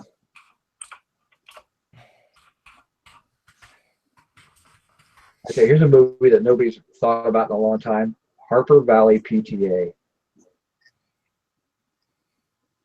Jeez. Don't know. Oh, that's I can't think of the lady who was in it, but the song was fantastic. I know the movie was song, great. yeah. Yeah, they I have the movie Joystick. Do you remember that one? oh, I don't think I do. Oh, it's like a early like arcade, based on an arcade, like a bunch of kids hanging out in an arcade, and they had to do like a contest or something. I don't remember all of it, but it's one of the obscure movies I have. Oh wait, you know what I have that's awesome? Eric, help me with this one. It's the one where they're in the pawn shop business, but they're undercover. It's, Hot Stuff. Hot Stuff. Yeah. Love that fucking movie. Yeah, Barbara Eden was in Harper Valley PTA. That's who it was. Yeah. Yeah, Hot Stuff. If you guys have not seen the movie Hot Stuff with Dom DeLuise and Jerry, what's his name? He was in Smoking the Bandit. Jerry Reed, right? Reed. Yeah, Jerry Reed. You have to watch that movie. Go find it. Go. Probably not that hard to find. Pirate it. I don't care. Whatever you got to do to get it. But watch that movie. I have it on DVD, but I don't know if it's an original or pirate. I forget. Oh, But that is a classic movie. That is a great movie. Steve Guttenberg was fantastic. My favorite movie, Steve Guttenberg, though, High Spirits. High Spirits. With Daryl Hannah and Peter O'Toole. That is an amazing movie. And then, of course, he did he probably cashed in after although he did the Cocoon movies, and then ended up with the Boyfriend School / Don't Tell Her It's Me movie with Jamie Gertz, which is actually a pretty funny movie, but depends on what title it's under. So I've seen it under both titles, so it's kind of funny. But Andrew Dice Clay stand-up was fine, but Ford Fairlane. I've actually seen Andrew Dice Clay's recent stand-up. Maybe like 2 years ago, I saw him at one of he was doing a new routine. It was actually really good. And then the classic Ford Fairlane movie. You gotta love that. What was the name of the girl band in that movie that they were always paying them with something else, or I can't remember. It was like a major. All I remember is you pay dirt with K dirt. Yeah. Oh, and the villain, wasn't that London, the Freddy Krueger? Oh God, I don't remember. It's been a long time. I got to double check that. Yeah, I mean that's a good movie. I mean, I liked it. I mean, it got panned, but I thought it was pretty good. So. Yeah. Oh wait, let's not forget about Cool as Ice. Remember that movie? See, Jim's laughing because he's from Jersey. No. Movie. Cool as Ice with what do you call it? What's his real name? I forget. Vanilla Ice. Yeah, Vanilla Ice. I forget his real name. Rob something or other something. He was like riding that motorcycle all over the place. Remember, drop the zero and get with the hero. Wow. Oh, that was so funny. You and your rap stuff. It's awful.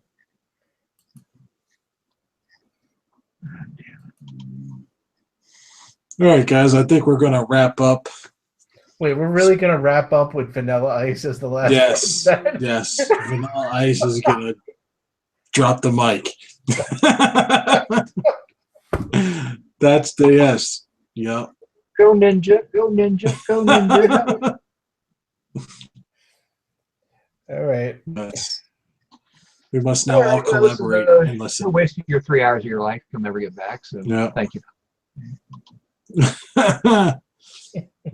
Maybe we'll get another one and another showing during the week with Dusty.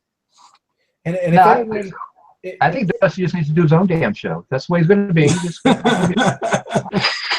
I just want to like pat everyone on the back that like later on like watches this and gets this far without stopping it.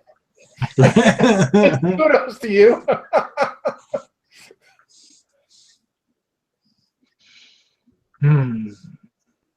Yeah. Okay. All right. Sorry, I'm Trading places. accepting an offer. Everyone's busting out some great movies. All right, guys. All right. Yeah. Time to go. Peace out. See y'all later. Take it easy. Boom. Go away. Word to you.